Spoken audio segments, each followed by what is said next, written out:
So Okay. just one sec. Okay, it's going live. All right, we are live. Welcome everybody who's joining us here on our YouTube channel. I know Josh is here because he's always here. Very much appreciated. You'll notice it's myself and not Brian, but a really big Sharks fan from this background image. Hey, Victor. Yeah, go Sharks. And also, this is the only time of year that I care about baseball when it's September and the Giants are good. So I'm also a Giants fan right now. Oh, I see. Okay. I honestly can't even really comment. I know there is this guy in baseball right now who's like a pitcher and also hitting a bunch of home runs, and it's like the super rare thing. What's that guy's name again? You'll notice wait. Not Brian, but Sorry. Otani or something like that. Okay, yeah. That's pretty cool. Like I saw like articles like being like he's like a Babe Ruth kind of player. He's like breaking people's brains because like he's not supposed to do that, and he's totally like changing baseball. Maybe we'll see. I don't know. Maybe no one else can do it. So how does fantasy baseball work? Like if you have a pitcher who's also a good hitter, you must be like he must be the number one with a bullet, right? I don't play fantasy baseball, but I imagine he's got to be like maybe it's like goalies how they sometimes don't get assists. Like maybe he's a pitcher that can't get batting stats. That would be horrible, right? Maybe it could be the kind of thing where you have to draft him twice, like the pitcher version and the hitter version, like two separate players. Like Gretzky when you got his assists or his goals. That's wild. Back in the day. I wish I was playing in those games. Oh, Shams and Ryan are here. Much appreciated. Okay. Hey guys. All right, so I guess I'm good to start the show. If you are, so let me actually start the recording so that we don't do this all for nothing. Even though it's just nice to talk to you, but we actually did that once. It was so horrible. Oh no. Show and it always records automatically, but there was one time where somehow it got clicked off. And I felt so bad we had to like go back and do it again, but it was so smooth the second time. That's good. Yeah, maybe it's worth it to have a practice run if you have unlimited time. Yeah, it was annoying though because it was the guest we had to reschedule it and everything. Oh, that's the worst. Yeah, Brian and I once, I think back in the day, I remember we re-recorded a patron cast, and it was really annoying. But also, like you say, it was smooth. Like we already knew the questions, we already knew the answers, like that we were going to say. I already had my rebuttals ready because now I knew what Brian was going to say that I disagreed with. And you had to act natural. Yeah, exactly. No, I think we pretty much started at the top, being like, we're doing this again. Like we didn't really try to pull a fast one. But yeah, now I have like backups. I'm recording my track, I'm recording your track, plus we're live streaming. That's downloadable, and also anyway, yeah. Hopefully, one of these, at least one. Hopefully, all the backups work. But all right, so I guess let's go. Oh, I haven't thought of my like intro lately.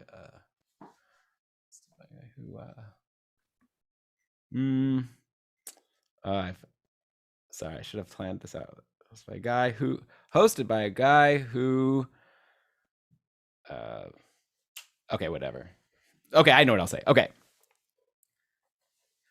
Yeah! Yes! Welcome everybody to another episode of the Keeping Karlsson Fantasy Hockey Podcast, the longest running fantasy hockey podcast in the world, hosted by a guy who's so mad at himself for not betting on Kirill Kaprizov to win the Calder last year after we literally said on this show that he's gonna win and the odds were good, and then I just sat there, I didn't bet on him. I could have been rich. Anyway, I'm your host, Dylan Dvorak. We've got a special guest host today. Brian is away, but instead we've got a ringer, prospect expert from the Fantasy Hockey Life podcast, Victor Nuño, to talk all about Calder candidates. Welcome to the show, Victor. Thanks, Elon. Super excited to be back. Although last time, I got to do this with Brian, and so it's good to be on with you talking some Calder candidates. Yeah, Brian's here in spirit. We know what Brian's take is going to be. It's like, don't draft these guys in one-year leagues because they're too unpredictable.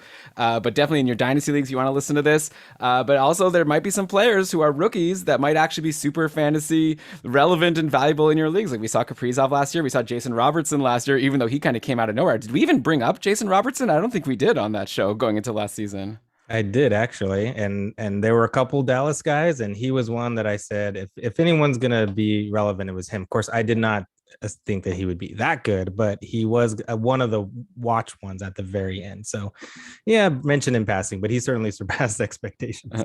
All right, hey, that counts, and we'll see this year if his brother Nick Robertson gets a mention on the podcast. Yeah, that's the plan for today. We're going to talk all about rookies and Calder candidates, maybe some previous rookies. We'll see how much we can fit in before Victor's got to go. But before we get to all that, of course, let me mention that Keeping Karlsson is proudly presented by DobberHockey.com, the #1 fantasy hockey website in the world. And they've released, of course, every year that fantasy hockey guide where you can just go download it. You got all your projections, all your write-ups on the teams, and then you just keep re-downloading it. They already released a new version after all the Jesperi Kotkaniemi and Christian Dvorak stuff over the last couple of days. So, like, you buy a guide at the store, that's it. This one, you keep re-downloading, you get all the latest information. So check that all out at dobberhockey.com.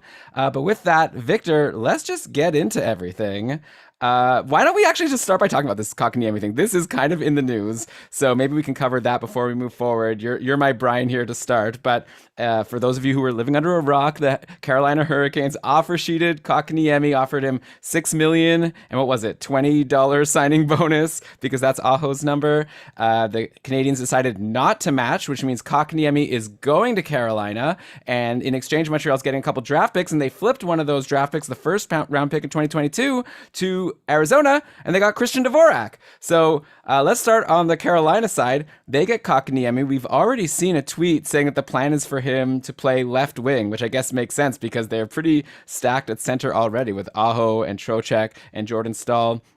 So Kotkaniemi is a guy who's been kind of disappointing in his career overall, right? Like his best season ever was that rookie season when he had 34 points in 79 games. This past season, only 20 points in 56 games. So hasn't been a guy on anyone's fantasy rosters except for in dynasty leagues. So now going to Carolina. What do you think in general about Kotkaniemi? Like, were the Habs smart not to match it? Do you think that he still had the upside to, be worth that third round pick that he was taken at back in 2018? Third overall pick, you mean? Yeah, no. I think that Montreal was very smart not to match that. I think the Canes put them in a really difficult situation.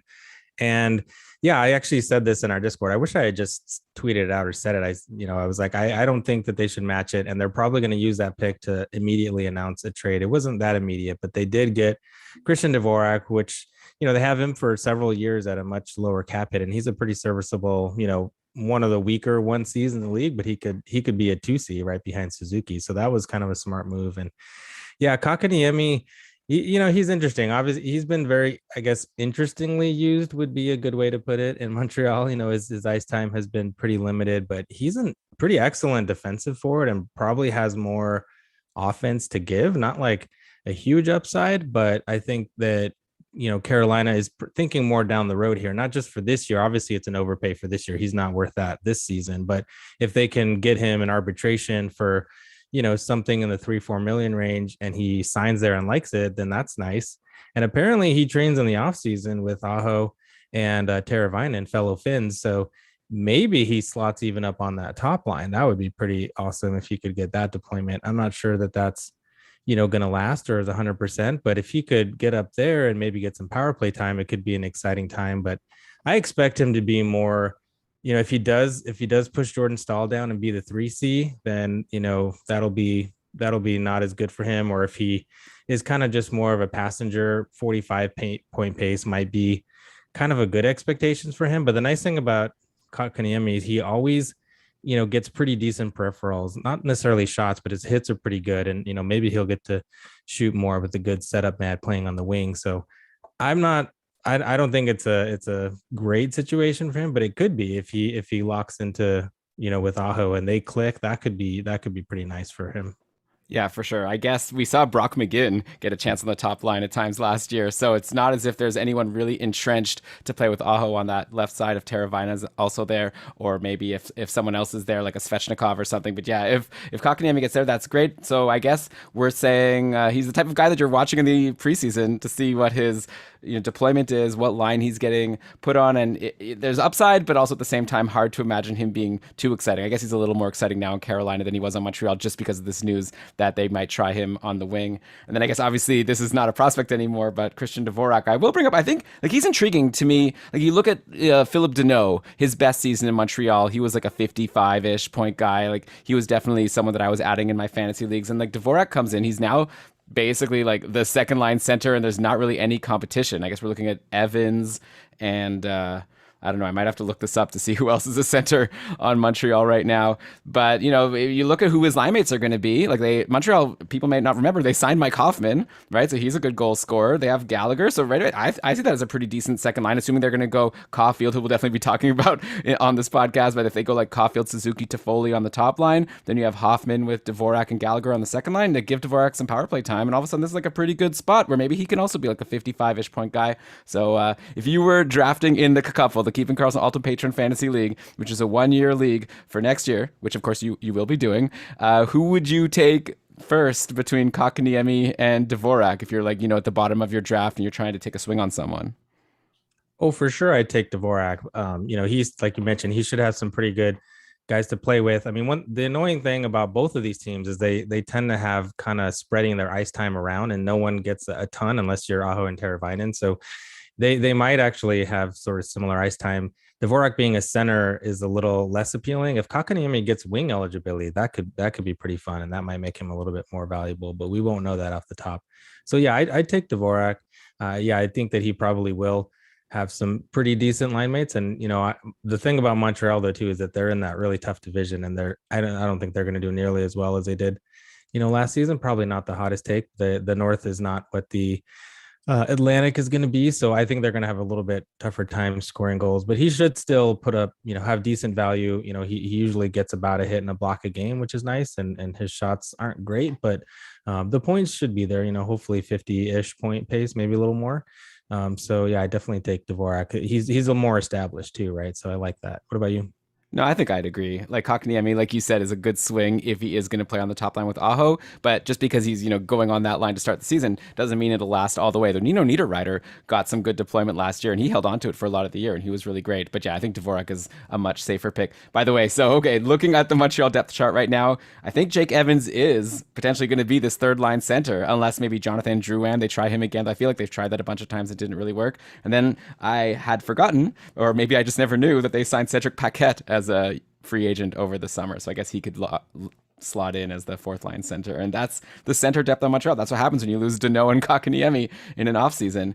So, okay, that's the Habs and Canes talk. Now let's get to the main event of today's show, which is that, Victor, just like last year, we're going to go over the Calder odds based on like whatever the odds makers think, and maybe we'll comment on if we think certain players are good bets or bad bets, and then afterwards you'll give your takes of who you think are the best bets to win the Calder trophy. So I guess I'll just hand the reins of the show over to you. Why don't you get us started with who has the best odds to win the Calder according to the Vegas odds makers? Yeah, definitely. So the top odds maker, and actually I should mention that we originally put on the show when the initial odds came out, and they were from OddsShark. They were pretty funky, and they've updated them. They make a little bit more sense now, but they're still kind of interesting. Top odds at even is Trevor Zegras, and Trevor Zegras, yeah, he's pretty. You know, obviously people know about him. He was a pretty high pick, and he destroyed the World Junior Championship for USA this in 2021. And he's got so much going for him, right? I mean, we did our team previews at Fantasy Hockey Life, and he's already, I think, let me know if you disagree, the best forward on Anaheim, which doesn't say a whole lot, I guess, but he's going to get all the minutes. He's going to get the best offensive forwards to play with. He had some time in the NHL, then they sent him down so that he could work on being a center. He came back up, and he was much better, winning faceoffs and stuff like that. So Zegras is going to be good. The rub, of course, is who does he play with? He might get all the minutes, power play time, and whatever, but who's gonna help him produce? And that's a fair knock on him for sure, because Anaheim is not super deep, and even if they throw their best at him, I guess like Raquel is pretty decent still, and Comtois, should be okay. That's a decent line, but then the rest of the lines have to do a lot of heavy lifting. So I think they could probably do that between Henrique, Getzlaff, Silverberg, Lundestrom, so they don't completely focus on Zegras, but that is going to be an issue for him. I think that if Zegras, if all goes well, 50 to 60 points is probably reasonable. You have to keep in mind too that he's usually pretty light on peripheral. So in terms of fantasy, I certainly would not overdraft him, but he should be worth a late round pick. I wouldn't be picking him super early, because even though he's exciting, there's probably going to be a whole lot of centers that are more valuable than him. But if he's still there in like the mid-teen rounds, for sure, I think he's going to be exciting. I imagine he goes before I'm ready to take him though, Elon. What about you? No, I definitely agree. It's very concerning that Anaheim doesn't have the best guys for him to play with. I mean, it's like good news that they have Zegras in terms of like if you want to draft a Rickard Rakell, now you could be somewhat confident that there's a decent center option for him to play with. But at the same time, like even odds with Vegas, meaning if I bet $100, I win $100 by betting on Zegras. That can't be like it just seems like how can they be so confident that he's going to win that they put these odds? I'll bet like when you look at these Vegas odds, by the way, I was complaining to you before the show, they seem kind of just unfair in general. I'm sure people who generally bet on things will agree with me. Like they have a guy that even odds, then we're going to get to a guy that's plus 200, then we're going to get to a guy that's plus 300. Like how does that make sense? You would think if Zegras is like a coin flip of winning the Calder or not, then the next best bet should be like plus 500 or plus 600. So either way, I don't know. I definitely wouldn't bet on Zegras to win the Calder. Like even if I think that he has the best chance of winning, it seems like there's a lot of decent players that have good chances. And like you're saying, if he's like a guy who's going to get maybe 50, 60 points, like that's, not even as good as Jason Robertson did last year. And he didn't win the Calder. So you would assume that someone would have to be better, or it's just going to be kind of like a boring Calder race this year where the best player is, a Trevor Zegras on Anaheim, who, like I say, I agree with you that for this season anyways, until they get some more depth, hard to imagine him being more than say a 60-point guy. By the way, you didn't mention Ryan Getzlaff. Obviously, Anaheim thinks he's somewhat decent if they gave him $3 million. Or I don't know if that was just, to thank him for the good old days. But yeah, it's going to definitely be tough for them to fill out a lineup. But it'll be interesting to see if Zegras can do well. Like last year, Kaprizov, who I mentioned at the top of the show, he didn't have such great players to play with, right? He had Fiala, and we didn't expect Zuccarello to be as good as he ended up being. But yeah, that lineup looked pretty thin to us going into the year, and he obviously was able to still have this amazing rookie season. So I think Zegras is going to have to pull a Kaprizov, and obviously Kaprizov was a bit older and had a bit more experience. So it'll be tough for Zegras. So yeah, I don't think he's the person that I would bet on, but I guess we'll get to that later in the show when you give your picks. Right now, we're just running down the Vegas odds, right? Yeah, definitely. And I did mention Getzlaff really fast with a whole bunch of other players that I think could do okay. But you're right. And last year it was different, right? Because who was going to play with Kaprizov? And I was saying it doesn't matter. You want the guy playing with Kaprizov. But yeah, coming in as a pro, 24 years old, having KHL experience, that's a pretty different from what Zegras has done. And so I believe in Zegras as much in terms of his talent level, but it's a whole lot to ask a guy that young, just turned 20, to put the whole team on his back when he hasn't had a whole lot of professional experience like Kaprizov. So I do like him a lot, but that's a big ask for someone. All right, so he's at even odds. Now, next we have someone at plus 200 who I think is my favorite going into this episode. So we'll see if you convince me to go otherwise. Yeah, that's Cole Caufield, or Goal Caufield, if we want to use that moniker.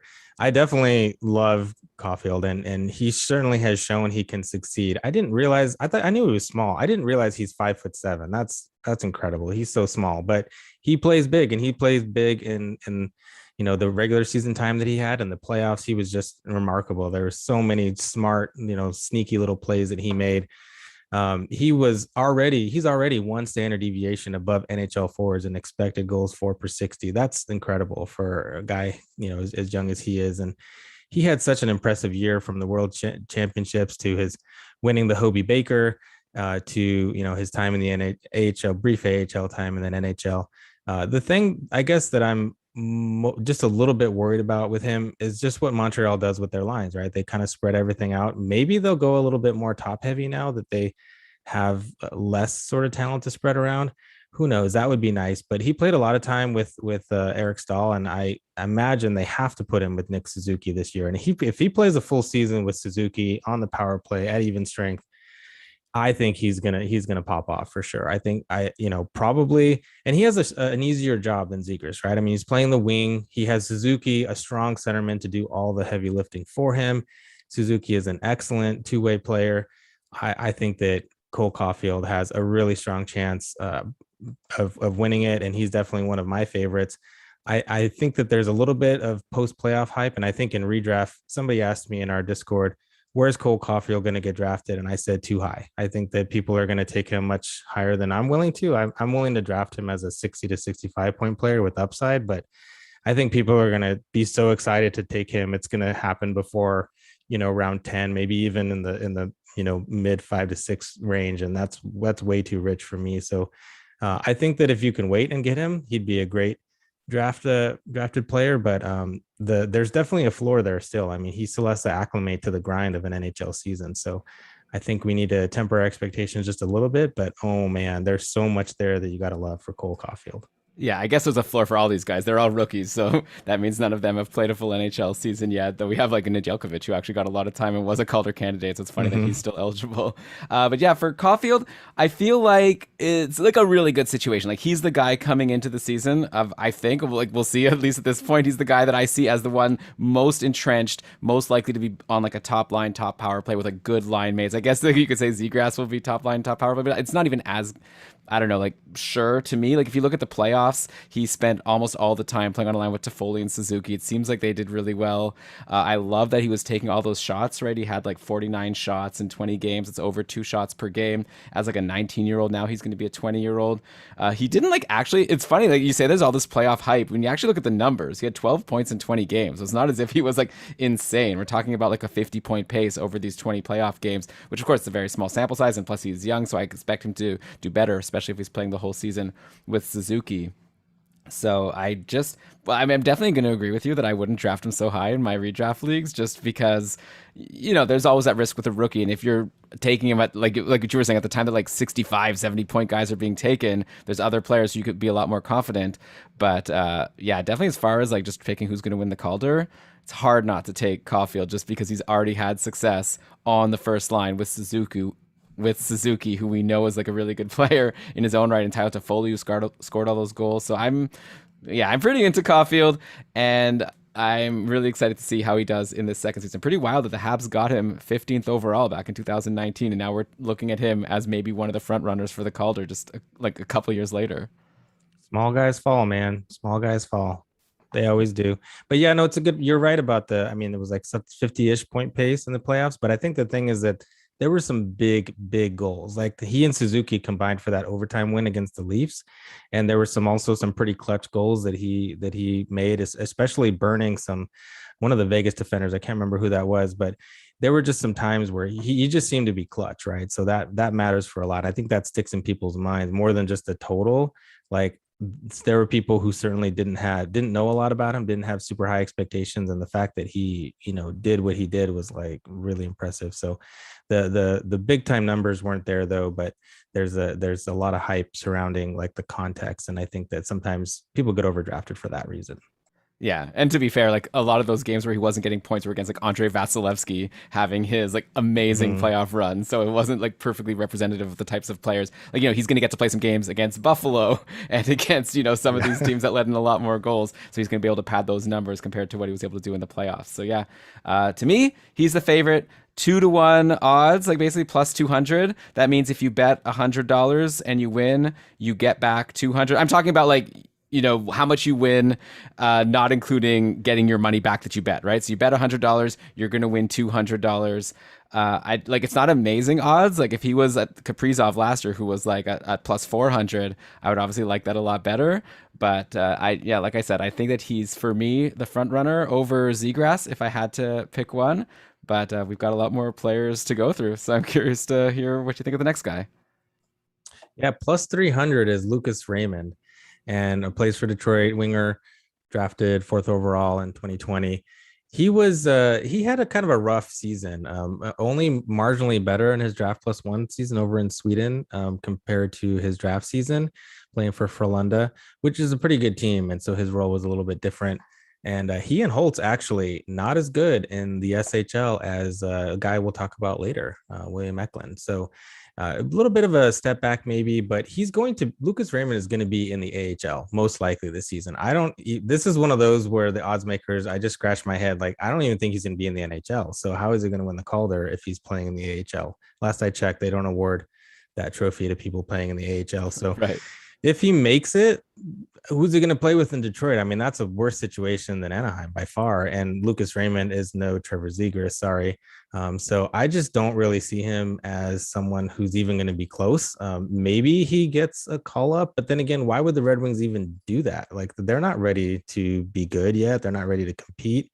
There's another guy on this list who I think is a much better pick for Detroit. So I don't understand this one. I wouldn't waste my money on Lucas Raymond. I don't even know if I would draft him. Maybe like at the end for a flyer, but probably not. I would just, watch him. And if he does get a call up and starts making some noise, then I guess maybe I'd pick him up. But most likely, I probably wouldn't even do that, frankly. Well, yeah, if you're in a league like on Yahoo or wherever, you can't even stash him if he's in the minors. Like, what are you gonna do? Just waste a roster spot waiting for Lucas Raymond to get into the lineup for Detroit? And like you said, unlike with Anaheim, where you could imagine Zegras could be the top line center, like I think like on Detroit, we've pretty much got our top two lines set, right? I'd imagine we're gonna have Larkin with Bertuzzi and say Verana, and then you've got Pius Suter, who they brought into center the second line, probably with Zadina and Fabry, and like maybe Raymond could bump one of those guys. But I think that seems to be like a pretty straightforward top six. Let me throw you a name on Detroit, who I don't think is the guy you were going to bring up. I assume the guy you were going to say has a better chance as a defenseman. I just have to ask you about this guy because I have him in my dynasty league that you're in, and you know that my minors system is very paltry. So this might be one of my best prospects, which is saying more about my team than about this prospect. But maybe Joe Veleno will make the team this year and play in his first rookie season. Obviously, his upside got hit a little bit when Detroit went and signed Pius Suter. But what do you think? Is there any chance that Veleno can be something for me? Yeah, definitely. By the way, your minor system is garbage. I'll just get that out there. But you're also the league champ. I think I've heard you say that on the show before. So I wasn't going to bring it up. Yeah, you probably would have at some point. But yeah, I know the Veleno actually is I think has a pretty good shot at doing something. I think that super high expectations of maybe like 70 plus or point per game Joe Veleno are probably unrealistic, but he is a guy who's always done well internationally at his age group, and struggled a little bit when he transitioned to pro, but he's kind of come around that and was pretty good in the AHL last season, and then went over to the SHL, which is a really tough league, and he really held his own. I think he's really turned a corner in the last season or two. But I think that initially he thought he was, and people thought he was going to be this, big time scorer, but it turns out he's probably just going to be a pretty decent middle six, I think a decent second line center, or I mean, maybe a reach at a second line center, but a good third line center. But he could push up there depending on, what happens with the Red Wings, or, get some power play time. So I think that, he's still a guy who's worth holding. And I think that he still could be decent. And in an ideal world for the Red Wings, he's their 3C though, is what I would say. Yeah, so the upside is definitely a little bit limited. Want to just talk about Moritz Seider, since like we're on Detroit anyways. I know that he's not the next guy in the Vegas odds, but I see he's like plus 1,000, which means you could bet $100 and win $1,000 if you hit on Seider. I wonder if like in a season where maybe the forwards, if you're saying that Zegras is the top bet and you see him as like a 50 to 60 point forward, maybe that's a season where there's a chance that a defenseman maybe has a better chance than usual to take this award, kind of like an Aaron Ekblad back when he was a rookie. So what do you think about Seider and his chances to win? 10 to 1 odds I like. Yeah, the odds are good for him. He's seventh on this list, by the way, just in terms of what order OddsShark has him in. And yeah, I definitely think he's one of those value bets. Moritz Seider is really, really good. He had nearly a half point per game in the AHL back in 1920. And then this season he was over in Rogla for the SHL. And I mean, he was just wrecking dudes. He's a big physical guy, and he was absolutely manhandling people. I mean, he's 6'4". He was only like 19 though for most of the season, but he was like the best defenseman on that team. Actually, quite literally the best defenseman on that team. He was the SHL defenseman of the year, actually, not rookie defenseman of the entire SHL. That's wow. Impressive for a guy who just turned 20 in April. And I wanted to put a little bit of context. The SHL, which is a really good league. I mean, a goal in the SHL is worth nearly 0.6 of what it is in the NHL. So it's definitely one of the best leagues outside North America. He also played against men at the World Championship and was the best defenseman at the World Championship. Again, that's a tournament for men, not juniors. And he was an all-star. So there's a lot to be excited about for him. He is ready to step right into the NHL. And I think, frankly, he might be the best defenseman in Detroit right now when he steps onto the team. At worst, he's a second pairing guy. So he definitely is going to rack up a lot of counting stats. He's going to hit a lot of people, and he's going to be pretty dominant in his role. I don't know if that's enough to make Detroit good enough to, make him to give him enough spotlight to win. Because, you look at Calder Trophy winning defensemen. You mentioned Eric Ekblad, who won with a 39-point pace back in 1450. And obviously we had Cale Makar with 72-point pace last season, which 2 seasons ago, which wrecked it for everybody. But before that, you had Tyler Myers, 48-point pace and 910. And then Barrett Jackman won with a 19-point pace back in 02-03. That's kind of hilarious. So I'm pretty sure Seider could do much better than that. I think he could actually, do somewhat similar to what Eric Ekblad did. But the question is, are they going to give it to a guy who just absolutely stands out and is excellent, but scores 35, 40 points because his team is bad? I'm not sure if they'll do that, but I think he's certainly a strong candidate and probably a guy that's even worth drafting, in Cupful or redraft league. Probably, after around 12, 13, somewhere in there, you start thinking about it, depending on your team. If you don't have many defensemen, he's a guy who could, he probably will play 18 plus minutes right out of the gate. And then that he could build on that and just rack up a ton of hits, blocks, shots. I don't know who's going to run the power play. They obviously, Hronek is there, but, Seider certainly can do that. Leddy is there, but, if they want to give it to the rookie because he's playing so well at even strength, that's possible. Probably not the case, though. They probably give it to Hronek or Leddy. Moritz Seider is very, very good, and he's a good bet at those odds. Yeah, I guess it's the kind of thing where you have to kind of get into the minds of the Calder voters, and would they be willing to give the Calder to someone who maybe didn't get so many points, like have another Barrett Jackman with, by the way, I'm taking a look at this. A 2003, Barrett Jackman wins the Calder. Do you want to guess, or do you know, like, who came second and third? Oh. I don't know. Okay, get this. Second place was Henrik Zetterberg, and third place was Rick Nash. So, oh my gosh. And Barrett Jackman had, like you said, only 19 points in how many games? I don't know. Must have been. I don't even know how this happened. Like, I don't remember this. I feel like I was following the NHL at this time, and I don't recall this guy winning the Calder at all. But yeah, in 82 games, he had 19 points. And that was enough? I don't know. I'd love to go back and read some articles about how that happened. Zetterberg had 49 points for comparison. I remember watching him, and he was a nasty dude and really physical, and that was a big part of it. And he stepped right into the NHL and was really dominant in that role, more of a physical defenseman. But yeah, I just don't think those kind of defensemen are going to win the Calder anymore. And not giving it to Zetterberg was just stupid. Well, so we'll see if any of those Jackman voters are still around to give it to Seider, even if, say, he's only like a 30 to 35 point guy. Because I agree, it's kind of a reach to expect him to run, the power play, or at least the top power play, and get significant time with, like, they brought in Leddy, who's been running the Islanders power play forever, and Hronek has had that job for a while as well. So yeah, but Seider, like, seems like he might be, like you said, the best defenseman on the team. And if he won the Defenseman of the Year award in the SHL, maybe that means he could also win an award in the NHL for Rookie of the Year. But okay, so let's go back now. So we've covered Zegras, Caufield, Raymond, and then we skipped 4, 5, and 6 to go right to Seider. So let's go to number 4. Number 4, Alex Newhook. Yeah, Newhook is plus 400. Certainly, he has an amazing opportunity for a lot of good points and to have a great season. Obviously, he plays for Colorado, for those who didn't remember. And they lost Jonas Jonskoy in the expansion draft, and Newhook did pretty well. He played this season. The new St. John's, Newfoundland native, had a busy 2021. He's represented Canada at the World Junior, 6 points in 6 games. Then he had an awesome second season for BC, 16 points in 12 games. He missed a few due to injury, and then when he came back, he went straight to the AHL, where he had 9 points in eight games. Was really impressive. By the way, he had the third most primary points in the NCAA for guys of his year, behind Caufield and another guy we'll talk about later. So eventually, when he got called up, he did get into 6 regular season and 8 playoff games. And he Instat has this statistic called net XG, which is expected goals differential. And anything above 0.5 is really good. What really impresses me about Newhook is that he was pretty dominant at every level he played at, except the NHL, which is, not terribly surprising. But at the U20, at BC, in the AHL, he was dominant in all those leagues.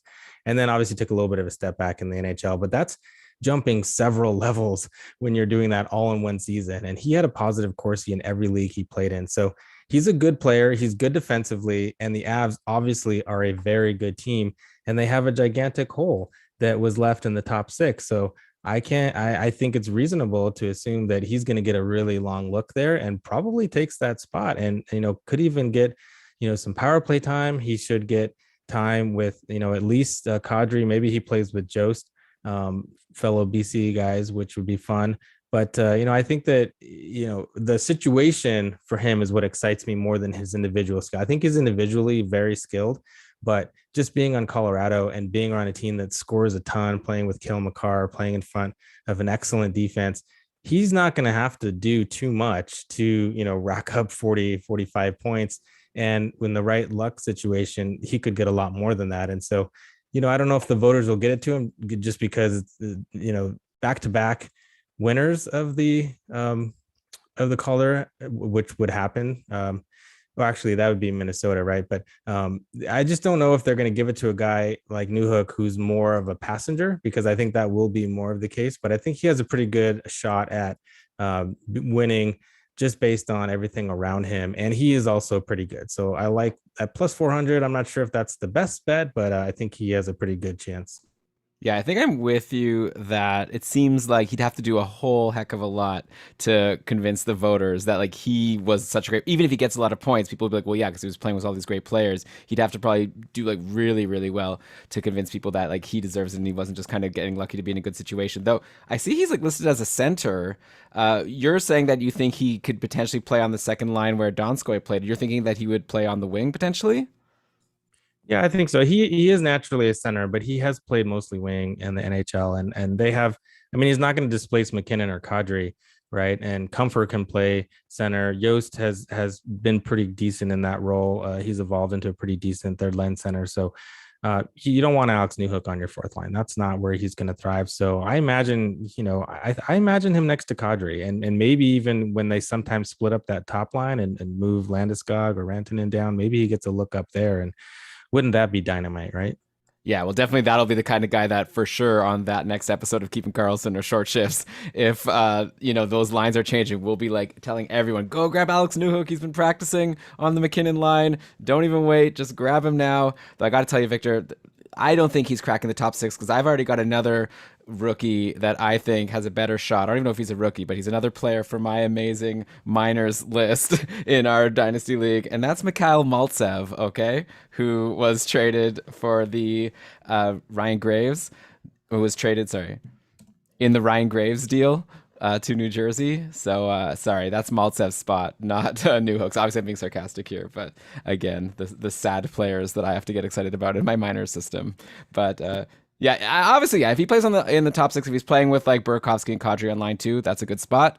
I don't know if I would draft him in a 1-year league, but definitely someone I'd have high on my watch list. Yeah, definitely agree. I mean, it depends on what you like to do with your last picks. I know some people like to get, guys on off days for the first week.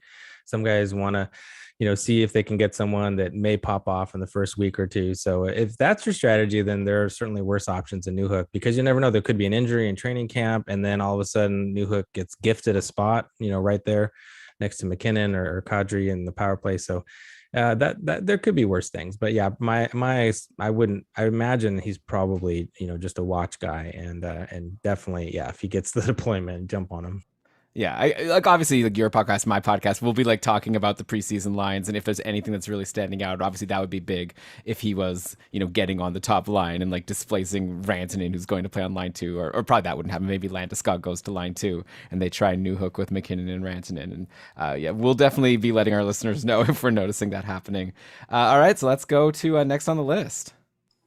Yeah, at fifth, plus 750 is Vasily Podkolzin, and Podkolzin is most likely going to be in the NHL this year. So at least there's that, and you have some room there in Vancouver. They have obviously some pretty nice top six forwards, and Connor Garland coming in. I know you guys talked about that, and that's a really nice move. So most likely Podkolzin is going to be a third liner. And that's really the kind of guy he is. He's a physical play driving winger. He's kind of a bull in a china shop. He's dogged on pucks, and he had limited KHL time, 13-13. But he hits. He's physical.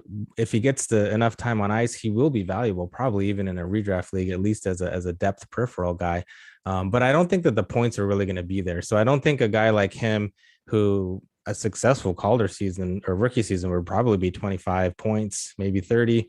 I don't think a player like him could win the Calder, especially with so many other stars on Vancouver. I just don't see him having a large enough role to do that. So I don't like this bet at all. I like the player. I think he's, he will be valuable in like a bangers cats league, or maybe even a points league that gives you credit for hits and stuff like that. I think he could be pretty serviceable. And if he evolves into eventually a second or top line winger, which I think he could be one of those, Tom Wilson types, not with the stupid hits and suspensions, but, a physical guy who could also put up points. But I don't think that's going to happen this year. But, he could be a good late round flyer as a good depth piece that, injuries or whatever could slide up and get a little bit more. But I would not bet on him to win the Calder. No. Yeah, like for him to be a Tom Wilson, he needs to be playing with an Ovi and not like on the third line, being centered by whatever Jason Dickinson and I don't know, playing with Tanner Pearson on the other wing. Yeah, it's hard to imagine. Like again, we look at the Canucks, it's kind of like Detroit we were talking about before. I feel like the top six seems pretty locked in, at least to me. I'd imagine you've got like Pedersen, Miller, Besser as one line, and then you got Garland, Horvat, and I'm imagining Niels Höglander earned a spot in the top six. And I think there you go. So you would need an injury for Podkolzin to get in there. Let's say you had the option in our dynasty league. You could have Höglander or Podkolzin right now. Who do you think's the better Canucks prospect?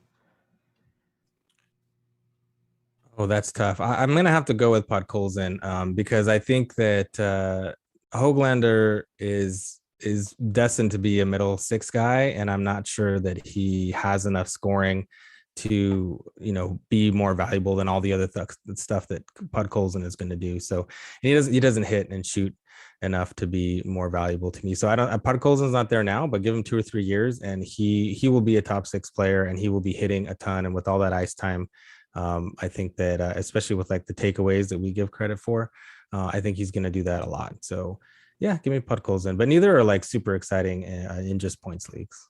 Yeah, okay, fair enough. All right, so let's. Okay, actually, let me just say, I'll just do a quick.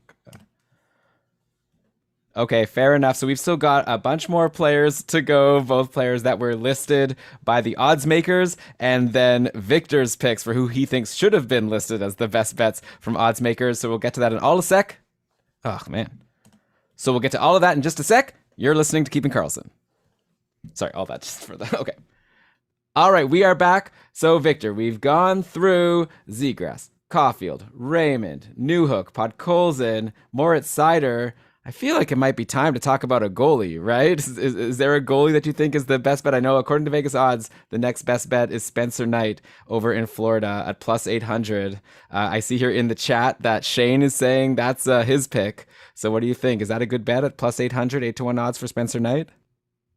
It is. Yeah. Shane's a smart guy. We agree often on things, and I definitely like Spencer Knight. He is really good, and so is Florida. I mean, it was so unfortunate that they had to play the Stanley Cup champs in round one, right? I mean, that was just really difficult, and they played really well. They put up one of the best fights, maybe second to the Islanders, but Florida is really good. And Spencer Knight showed, very small sample size, but he's pretty good. Only 4 starts in the regular season, but we'll remember a couple of those playoff performances. He just was totally unflappable, right? I mean, he just seemed like it didn't bother him at all, the pressure of the situation. And we've seen Bob being not good, or I guess the best I could say is inconsistent, because he's been okay at times, but really bad at other times. Of course, the contract dictates a lot, but I think that Florida is ready to win. And if they're not winning with Bob, they're going to put Spencer Knight in there. There isn't the 3-headed monster anymore because Dreger's gone to Seattle. So I think that Spencer Knight wins the job, and I think that they go with the hot hand, and I think he will be the hot hand, and he will do really well. I don't know that it'll be enough to win the Calder, especially with Bob there. If he eats into those, starts and wins a little bit, but I definitely like him as the best goalie to win. He's higher on my list than 6. I'll say that until we get to that point, but I imagine he could get up there in the 30 win range, and if he does that, and Florida finishes near the top of the division, which I think that they probably should. I think that he'll get some consideration, and I think it'll be warranted. So yeah, I like Spencer Knight a lot. He is definitely one of the best young goalies around. And at plus 800, that's a smart bet. Yeah, I really like Knight for just next season for all the reasons you said. It seems like he has a really decent chance to get a bunch of starts. I guess, it really depends. I almost feel like it's going to be hard, like you said, for a goalie who's playing like 50% or maybe even only a little bit higher than that at the time to win the Calder, unless Cole Caufield doesn't like break off like people are hoping he will. Like maybe we could have like a Caufield, Spencer Knight, Moritz Seider as the three nominees, and then you're looking at, really, it depends on what type of Calder voter you are. Are you going for the guy who gave you the most points? Are you going for the guy who was like a really strong defenseman? Or are you going for this goalie who is like at such a young age helping his team go far? And I think Florida, by the way, I said on a previous podcast that Florida's the team that I bet on to win the cup. Back their odds were like 22-1 or something at the time that I bet on them to win the cup. Now they've already gone down. People, I guess, saw that I made that bet and realized that their odds were wrong. So we'll see. But Spencer Knight is definitely going to be a big part of that, because I would not have bet on Florida to win the cup at those odds if their goalie was Bobrovsky and like not a backup, or I guess not even a backup, like a tandem guy like Knight. So yeah, I'll be interested also to get your thoughts on, like, just in general. Maybe like now's a good time to ask you, like, last year when we did this show, we were talking about all of these rookie goalies, right? Like Shesterkin, Sorokin. I'm not sure if Samsonov was a rookie, but he was like in that conversation with like this new crop of young goalies. Like, there's of course Thatcher Demko, who you famously said, what was he? He's not top 20 or he's not top 30. Like, you were super down on Demko. Do you remember what the number was? 15. I said that there were maybe 15 guys I like better than him, but that was a context specific comment, in that I thought that at the time he hadn't shown or he had demonstrated that he was maybe not as good, because some of his advanced numbers were kind of iffy, and the sample size was small. So I was concerned about that. And there were some guys that had big upside, and there were certainly 5 or 6 that a lot of people agreed with me on. And then a lot of people said he should have been in that 7 to 8 range. And you know what? The reality is that he absolutely showed it this year. I mean, there's no question in my mind now that he is one of those top goalies, and he just needed to show it, and he did. So absolutely on board with him now. And now that he has enough of a sample size, because you look at the whole body of work for him, and throughout all of his starts in the NHL, he has strong numbers in when you combine everything together, which I was waiting for that, right? I was just waiting for there to be a large enough sample size, and I'm just pulling it up now. He has in his career now 71 games. He has a positive Delta Fenwick of 0.18, 7 goals save above average, and almost 6 goals save above expected. So when you put it all together, there was a rough patch in there, which is what I was looking at the time. But he's definitely won me over now, which I did say on our team preview in the Vancouver Canucks on our podcast. And yeah, of course, people never want to let me live that down, and that's okay. Well, hey, you got to sometimes take a swing there. And yeah, obviously Demko, everyone was so excited about him, like going into last season because of that crazy playoff run from the year before. And you were just preaching caution, just like you're saying now about Cole Caufield. So maybe this is a good sign for Caufield. But yeah, I have a feeling this is going to be the last debate about Thatcher Demko. Brian and I are doing our Schmore Goalies Board episode next week. And he and I have already been, I think, debating a little bit on the Discord server for our patrons, where I'm a lot higher on Demko for next season. I have him like in my, I guess, third tier of goalies. Like sort of when I'm looking at goalies for next year, I sort of have like, but it's like really like second tier. Like I have Vasilevsky tier 1 alone, Hellebuck tier 2, and then like a few guys in tier 3 as just like guys who I expect to play a lot, have decent numbers, and I have Demko in there, and Brian I don't think is as confident. So that'll be a debate for next week. Anyways, the question I wanted to ask you was, of all of these under 25 goalies, or maybe like Sorokin and Shesterkin are like already at 25, like these like newish goalies in the league, like, not counting like your Vasilevskys and Hellebucks, just like looking at goalies who've only been playing for a year or two. Like, I'm just curious to know where Spencer Knight slots in for you. Like, if we were doing a draft where, let's say, we're drafting goalies who have played fewer than 100 games, like, is Knight someone that you have like right at the top of that list, or is he still like a level below your Shesterkins and Sorokins and Demkos? He's definitely below those 2 Russians you mentioned. Shesterkin and Sorokin I would take ahead of him. And certainly Sorokin, I mean, his situation is just phenomenal on Long Island, right? I mean, it's so good for any goalie, and he's a great goalie. Shesterkin's going to get more of the volume, so I like that. And eventually New York's going to be really good. But yeah, probably I mean, I don't have the full list in front of me, but I think he's probably right in there. He's ahead of Knight would be ahead of Samsonov for me. I think with Demko, it would be close. Florida's obviously, I think, much better than Vancouver, so that would help in terms of that situation. But yeah, I like him probably in that 3-4 range. I did draft him in our dynasty. He's the one high end goalie that I took fairly early, and that's because I had him pretty highly ranked. I had a bunch of those Russians and some of the other guys ranked high, but I liked Knight a lot, and so he's the guy that I ended up getting. Okay, so Matt and I have Cal Peterson on our team.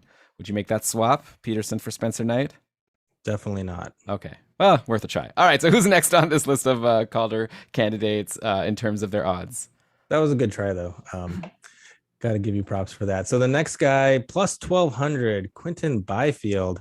Byfield was on this list last year, and I laughed that off because I didn't think he'd even play in the NHL. I mean, it turns out he did play in the NHL, but not a lot. Certainly not enough to win the Calder. I mean, 6 games. Wasn't a big sample size, but I mean, the thing about Byfield to remember is that, I mean, he was, and we'll keep saying this, he was super young for his draft year. He was one of the youngest by far. And he was, almost a 2021 guy. And so keeping in mind how young he was an 18-year-old the entire draft plus 1 season that he just completed. He should have been the OHL, and he should have been too young to play in the AHL. But because of the exception they made for COVID, he did play. And he was awesome. 20 points in 32 games. A lot of them came at the end. He had a little bit of an adjustment at the beginning, as you would expect. But yeah, that's pretty awesome for an 18-year-old. And the issue, I think, with Byfield and getting too excited about him, I mean, I'm super excited about him. I've talked about him before on this podcast. I rave about him on our podcast, but he's not there yet. They have Kopitar, they have Danault. He's not going to be a top 6 center right now. Eventually he will be their top center. He'll be their 1C someday, but that day is not today. It's not this season.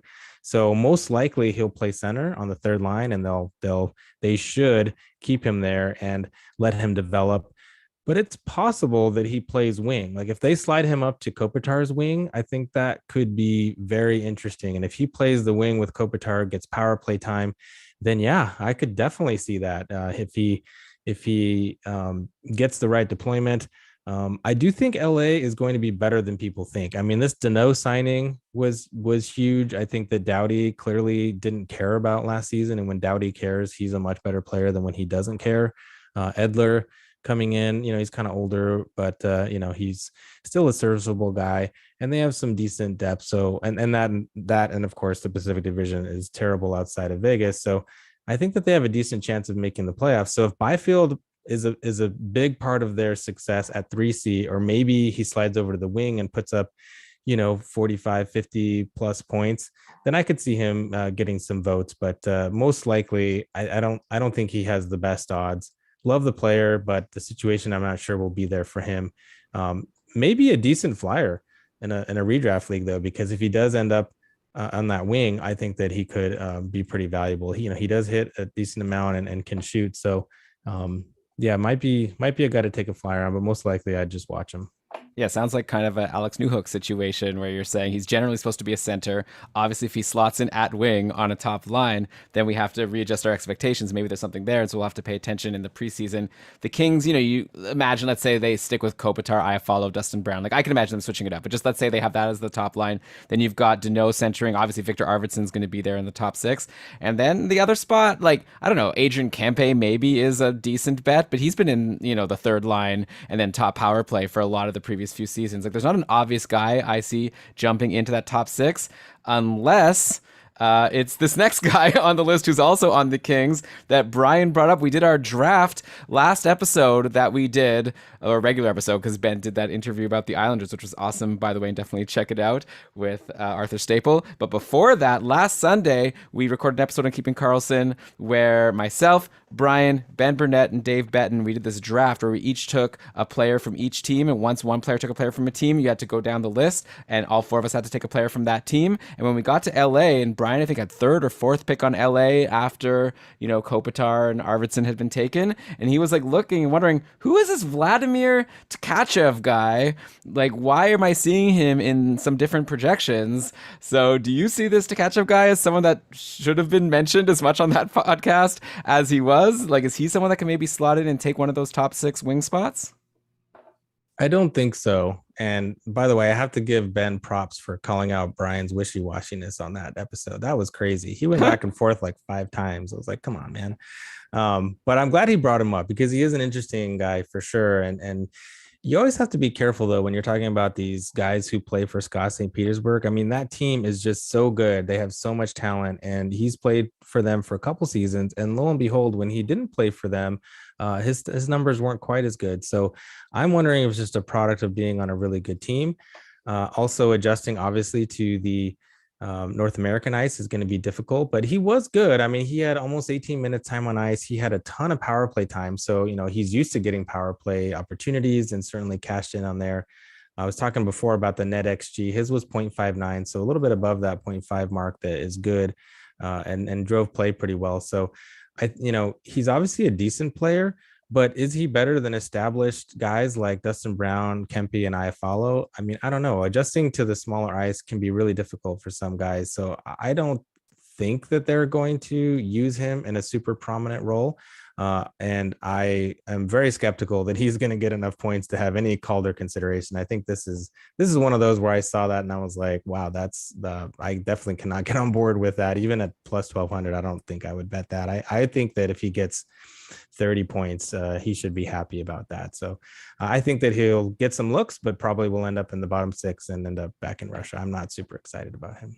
Oh, maybe even end up back in Russia. Okay, by the way, if people don't know who we're talking about, on some like fantasy platforms, I see his name is spelled Tkachev, Tkachev. Then other ones it's spelled Tkachyev, like with a YOV at the end. So I guess you can check both to find out who we're talking about. But Victor's saying it doesn't matter because he's like maybe a 30-point guy at best. So you're saying that if you had to pick one guy for who's going to get the more points next season, you'd take Byfield over Tkachev? Every day of the week. Okay, there you go. All right, so next up here, we got our first Toronto player who I'm surprised. Like, it's kind of funny that the Vegas odds makers have Nick Robertson at plus 1,600 just because you think they can make it lower and there'd still be bets on him just because all the crazy Leafs fans who always assume that all the Leafs players are going to be good. Or maybe now the new like form of Leafs fan is assuming everyone's going to be bad. I'm not sure. But obviously, you'll talk about the player. I'll just say I like the spot that he could potentially be in. The Leafs have this hole with Zach Hyman out of the lineup. I wonder if Robertson is someone who gets a shot to play, with Tavares and say Nylander on that second line if they have Matthews, Marner. I mean, he could also play with Matthews and Marner. So very interested to hear your thoughts on this Nick Robertson and if you think he's ready to step in and be a top 6 guy in Toronto, because obviously that upside would be huge. The worst Robertson brother, right? Harsh. I always like to make that joke. Is there a third? No, Jason. I was talking about Jason. Okay, no. I was just wondering if like you're even like putting him below someone else. Oh no. I just like to give Leafs fans palpitations. No, Nick Robertson is very good. He's much smaller than Jason actually, which is kind of interesting. But no, I think that he's going to get some opportunity, and he certainly is an exciting player. He's really undersized. I think you have to remember that 5'9", but man, is he fast. Really good skater. He's had a couple of opportunities here and there to play in the NHL. He played in the bubble playoffs. He had a few games this year, but I think the Maple Leafs smartly sent him down to get some AHL time. He hadn't even had some AHL time, so he did that, and he did really well. 16 points in 21 games. Of course, the Leafs being cap strapped. Hold on a second. Oh, since we're stopped anyways, and I remember you were saying at least, of course, with the Leafs being cap strapped, I'm hearing some like little like I don't know clicks and clacks sometimes like as you're talking. I don't know if it's not a huge deal for sure, but just to mention. Yeah, I was clicking on something, and I had the window open. I just forgot that I had the window open. Oh, okay. So I will close that. Maybe you could start that sentence again. Like, of course, they're cash strapped. Yeah. Of course, Leafs being a cap strap team, they're going to have to give opportunities to some of the guys who are inexpensive. And so, from what I can tell, and the people I've talked to that I trust that follow Leafs really closely and are critical, they think he's going to get an opportunity. And I think that, he certainly has the skill. He's shown that he can be a pretty decent two-way guy, and he has scoring upside. Does that mean he gets on the top 6? I mean, I think a lot of people are hoping he can step right into that Hyman role. That would be amazing. I hope he gets a shot, and he could certainly do that. And if he does that, and he sticks with Matthews and Marner the whole season, then yeah, he definitely will get all the recognition and he will be in the running. I'm not sure that he does that though. I think that I think he had a pretty good chance or better chance before they signed Bunting, Kasha, Richie, Gabriel.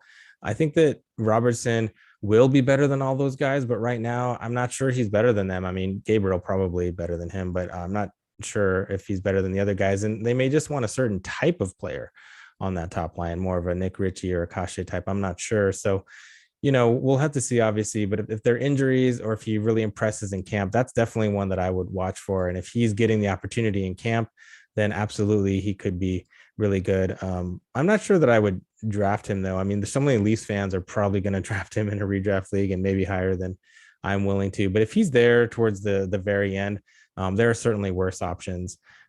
So yeah, Nick Robertson at plus 1,600. A lot has to go right for him to get there. I mean, I think the most likely scenario is that he plays, maybe 20 or 30 games, not even a full season in the NHL, get some AHL time. And that's not going to do it for the Calder, obviously. But if he really sticks with one of the top two lines, which I think he has all the skill to do, then yeah, he will probably get enough to be in contention. Maybe 45, 50 is reasonable. But I just don't think that's the most likely outcome. So I probably wouldn't bet that, but it's not a bad bet for sure. I mean, there's a lot of ifs there, and then at the end, you're saying maybe then he'll get like 45, 50 points. It seems like very unlikely that you could win the Calder. Also, it would be a situation like what we talked about with Newhook, right? Even if he does get, let's say, 55 points, has a really good season, people might just say, yeah, it's because you were playing with Matthews and Marner. So how much credit are we really going to give you compared to like, a Moritz Seider, who's like the top defenseman on your team, or a Spencer Knight, who's like leading their team to the playoffs, or like a Cole Caufield, who's like leading the Habs in scoring potentially. So, like I just feel like it would be really hard for him, and like I don't really care what his odds are. I wouldn't be betting on him to win the Calder this year, but definitely a guy I'm going to be watching closely again in training camp, just like Newhook, and just like who else did we say there? Oh, there was another guy we brought up that we were saying might. Oh yeah, just like Newhook. Sorry. Just like Newhook, just like a Byfield. Like if he can slot into that top six, there's obviously nice upside there for your fantasy purposes. But okay, so that is Nick Robertson. Two more guys I'm seeing here that were listed in these Vegas odds. Yeah, the next one is plus 1,800. So pretty long odds. Matt Baldy. And I absolutely love Matt Baldy. He's a fantastic player. He was, I think a lot of Americans got pretty high praise for their contributions to that World Junior Championship. But Boldy was one of the unheralded guys. He was on the line with Caufield, and I think it was Beniers. They were amazing, and that third line that they were on really dominated. And he went from that to going back to Boston College and just absolutely tearing it up. 31 points in 22 games. He went to the Iowa Wild and had 18 points in 14 games. So he was just absolutely dominant everywhere he played this season. I was so hoping that he would get into some games for the Wild, especially as they were struggling against Vegas. But they just didn't give him the opportunity. And I think that was a mistake because he's shown that he's pretty ready for an opportunity. And it's not like they had a ton of better options, but hey, I don't run the Wild. But he is not just a scorer, he is an excellent two-way player. And that's, I think, really going to help him get the opportunity because he is not someone that you're going to worry about throwing out there and then getting scored on. NHL coaches don't like that for some reason. And I don't think Boldy is going to be that kind of a liability. So I think that the Boldy has a pretty good shot, actually better than 11th on this list. I mean, he's should make the NHL, but it's also possible that he won't. I think it's pretty clear he's going to play for the Wild. I just don't know if it's the Iowa Wild or the Minnesota Wild. Yeah. So if he plays in Iowa, obviously there's no chance. But maybe he gets called up. It's not like the Wild are dripping with winger talent. But the most likely scenario, even if he gets up on the Wild, is probably a middle six wing role. So is that enough on the Wild to score, enough points to turn heads? I'm not so sure, but I do really like him as a player, and I think that he will have a strong season. He wouldn't be one of my top picks though for the Calder. Yeah, I mean, like you said, like maybe Minnesota doesn't have like the most amazing wingers in terms of their depth, but I still think like you've got obviously Capri. I think so. You obviously have Kaprizov and Fiala, and then like you also have Zuccarello and like Jordan Greenway. I feel like it would be tough for Boldy to crack the top 6 as a winger there, even just with those guys I just mentioned. We have a question in the chat from Matthew Schrinard asking like, how about Marco Rossi? Remember, this is not Victor's list, right? We're going through right now the Vegas odds list, and then afterwards Victor will give us this. But yeah, I was wondering also, like, I feel like Rossi is someone who I'm interested to hear what you think about him for next year if he plays, because obviously we've been waiting for Minnesota to have a top line center worthy of getting to play a season with Kirill Kaprizov. And no disrespect to Victor Rask, but I feel like if someone like a Rossi can step in, that's like a much better situation than Boldy being like a third line winger. But okay, we've got one more player in this Vegas list, and then we'll get to your list of who you think are the best bets to win the Calder. We should definitely disrespect Mr. Rash. He's not very good. Oh, okay. So I'm fine with that. But yeah, let's go with the last one here, and that is Jamie Drysdale. Jamie Drysdale plus 2,500. That's pretty long odds. So he's interesting, right? Because we talked about Zegras. Who's he going to play with? Well, Drysdale, he was impressive this year. He was another one who should have been in the OHL. He played for the Otters in his draft season, and there was nowhere for him to play this season. So he came up to the San Diego Gulls in the AHL, and I should also mention he was amazing for Canada at the World Junior Championships. And every time he stepped on the ice, I was cringing that he was going to do something amazing. And he did a lot of times. And he played really well for the Gulls. I mean, I think he stepped into that pro level and was just super impressive right off the bat. I think some people think of Drysdale as just an all offensive guy, and he's not. He's really good in both ends. He's good stick position. He's a good skater. He's not a liability out there just looking for power play time. He's really fantastic. So, and then he came up to the NHL and he was, impressive. He had a couple of stints, and towards the end, he was really earning a ton of ice time and getting the majority of the power play time, which it's been a long time since we had a Ducks power play quarterback on defense that was really valuable for fantasy, right? I mean, Cam Fowler just constantly disappoints everybody with his fantasy production. So, I think Drysdale is going to be that guy. He was 5th on the ice on the team for defense ice time. And one of those guys ahead of him was Hayden Fleury, who's now a Kraken. So he should get more and more. And I think that he probably will get that power play time. I think that I would take Seider ahead of him in terms of Calder likelihood. And I think also Seider is better than Drysdale, but Drysdale is more offensive. So 2 or 3 years down the line, if you just want an offensive PPQB, it's probably Drysdale. But I think that Drysdale could be a pretty decent bet for sure. I like him.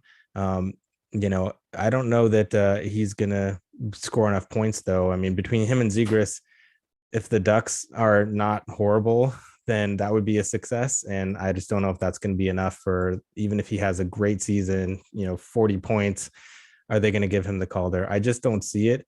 But I think that he is going to be valuable this season in fantasy. So he's someone that I would certainly think about drafting towards the mid-teen rounds, because I think that he probably could earn that power play quarterback job as early as this season.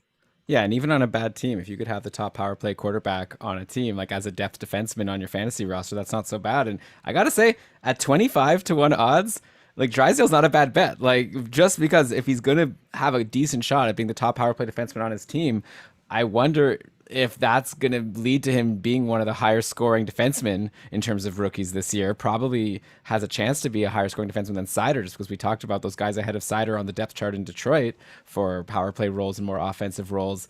So yeah, Drysdale, I mean, obviously it's a long shot, but at 25-1, throw down $10, you could win 250.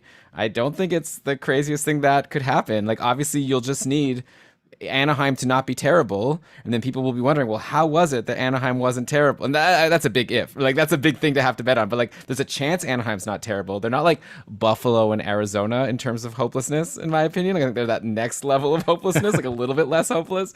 So if they're even just like fine, not the worst team like they've been the last couple of years, then you're gonna ask like, well, why was that the case? And then you look at, well, they had this defenseman who really played big minutes as a rookie. Next thing you know, maybe he's in the conversation for the Calder. So I definitely like those odds. I think I agree with you. Like, I don't think it's a strong bet in terms of like, I wouldn't like be starting to plan my retirement based on my Jamie Drysdale bet, but I think that would be a fun swing, especially at 25-1.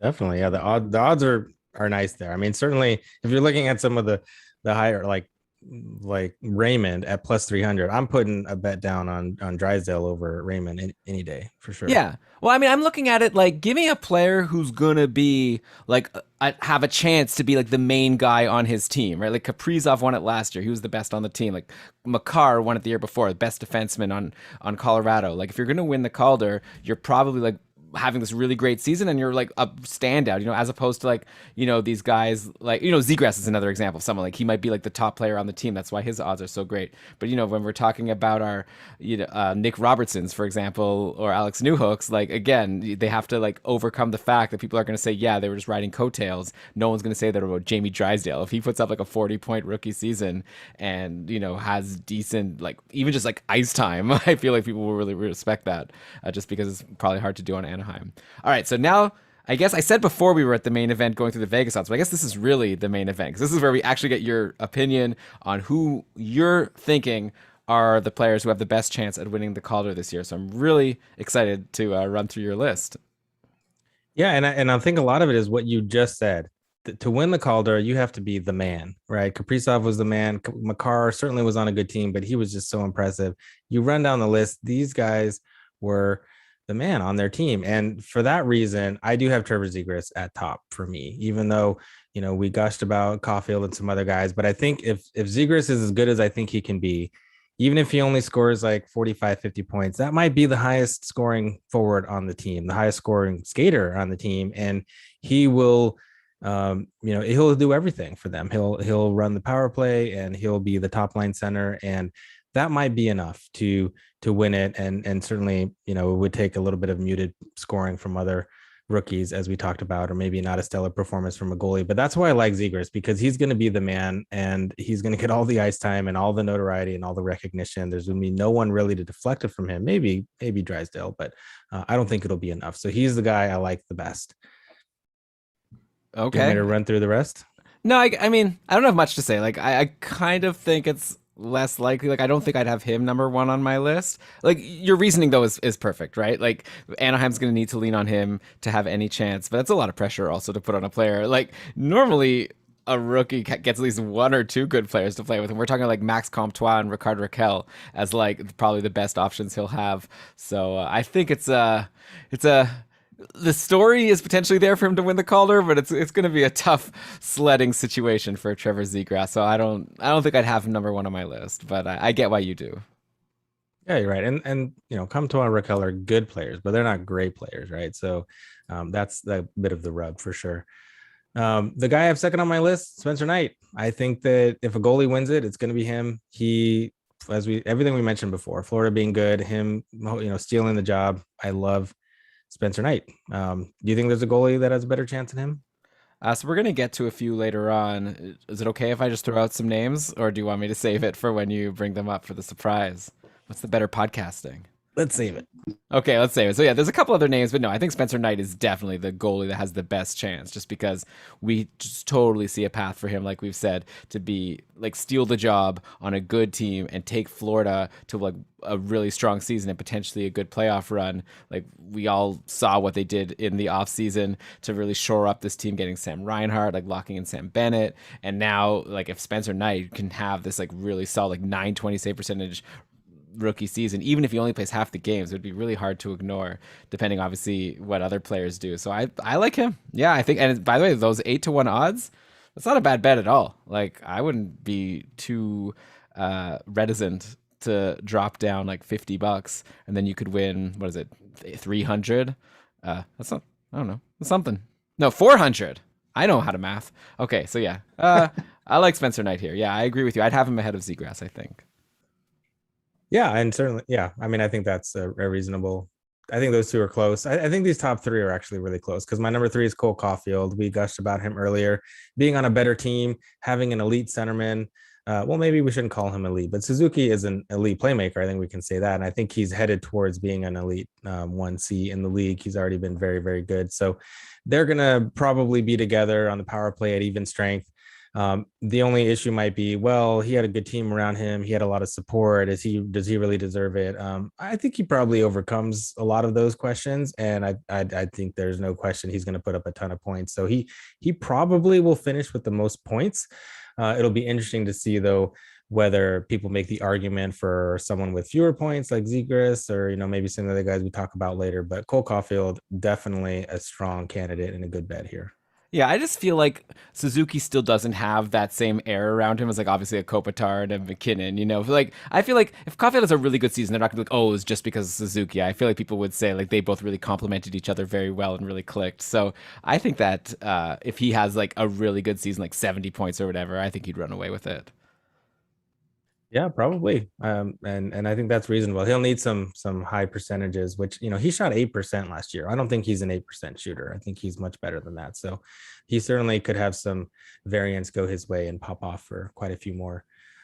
So that's my 1, 2, 3: Zegras, Knight, Caufield, and then we go off the board from where the bettors didn't even rank.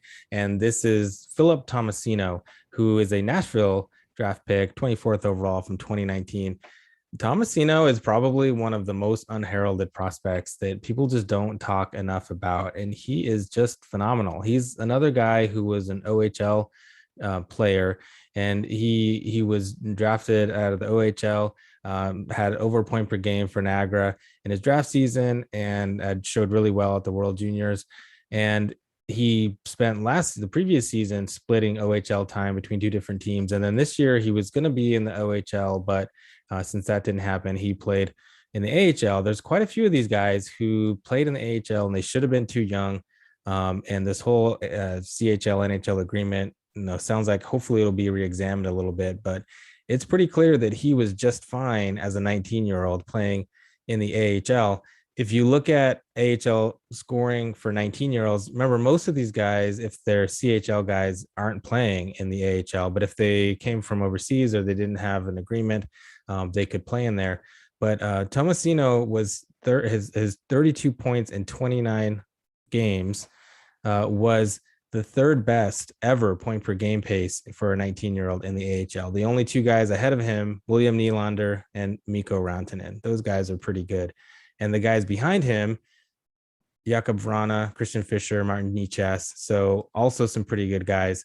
Thomasino has nothing left to prove in the AHL. He absolutely tore that league down. And his net XG was 0.74, 54% Corsi, really, really good. He's just an excellent two-way player too. He's not all offense. He's got a good stick.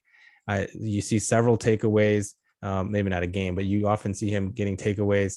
And he's super fast. Like his speed is definitely ready. So is his shot for the NHL. So he's probably the best forward who has not yet at least played one NHL game, right? Some of the really better ones that we've talked about have had a couple games here and there. So he probably fits that role. And he's probably going to make the Predators. He's probably going to be, in the middle six, maybe to start, but I imagine he earns a role. I mean, I think he's going to be better probably in not too long than Luke Kunin. Tolvanen obviously has a certain role that he can fill with that shot. So he probably has a top six spot. But even if he's in the middle six, he probably could have some pretty decent value. And if he gets some power play time, I think Thomasino is going to have a big year. And on that Nashville team, he doesn't have a whole lot of high scorers to outshine. I mean, probably he's not going to get more than Forsberg, right? But then after that, we have a bunch of, guys who maybe will get 50, 55 points. So that's not a super high bar to climb over. So I like Thomasino. What do you think about that? Yeah, I mean, definitely you could imagine the opportunity should be there for him in Nashville, like you said. Like I'm just looking at like a reasonable top six. Like they've had Johansson, Forsberg, and Arvidsson for a while. So Arvidsson's gone. I don't know. Let's say we put Tolvanen in with those two, and that leaves like Duchesne, Granlund. And then like who? Like I feel like Thomasino, like you said, like it's either Luke Kunin or Rocco Grimaldi, or I don't know, Cody Glass goes to the wing, but I think they might need him as a center. So there's definitely a spot there for Thomasino with these great AHL numbers that you've brought up. Like why shouldn't we expect him to be able to do well also in Nashville? So yeah, I really like the situation. I think he's a really fun pick here. Too bad we can't bet on him. Let's see if at some point the odds change. Too bad they don't have like the field. Like that'd be pretty good if you could just do like plus 1000 or something, 1000. Plus 1,000 and get like the field and you could get everyone else. That might be a really fun bet because we've got Thomasino and still some other guys on your list I see that weren't listed as well. So yeah, definitely someone that people should also, in terms of fantasy, maybe not everyone's listening to this because they want to bet on the Calder, but From everything you've said, I'm definitely adding him to my watch list. Maybe someone to draft in the last round of a draft. We'll see what happens in training camp. But this seems like a guy that can surprise us. Like, Ellie Tolvanen last year had like good stretches where people were adding him to their fantasy teams. And it sounds to me like Thomasino might be like a similar or better caliber guy. So why not give him a chance?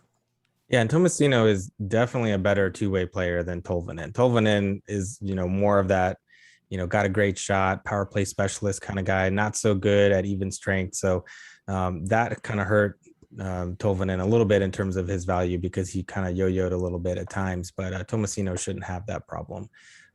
Yeah, I like him. Let's move on to the next guy, number 5 on my list, and another goalie. So here we go, Jeremy Swayman, or the swag man, as we sometimes refer to him, because he's got that swagger. I want to read you some numbers about Swayman.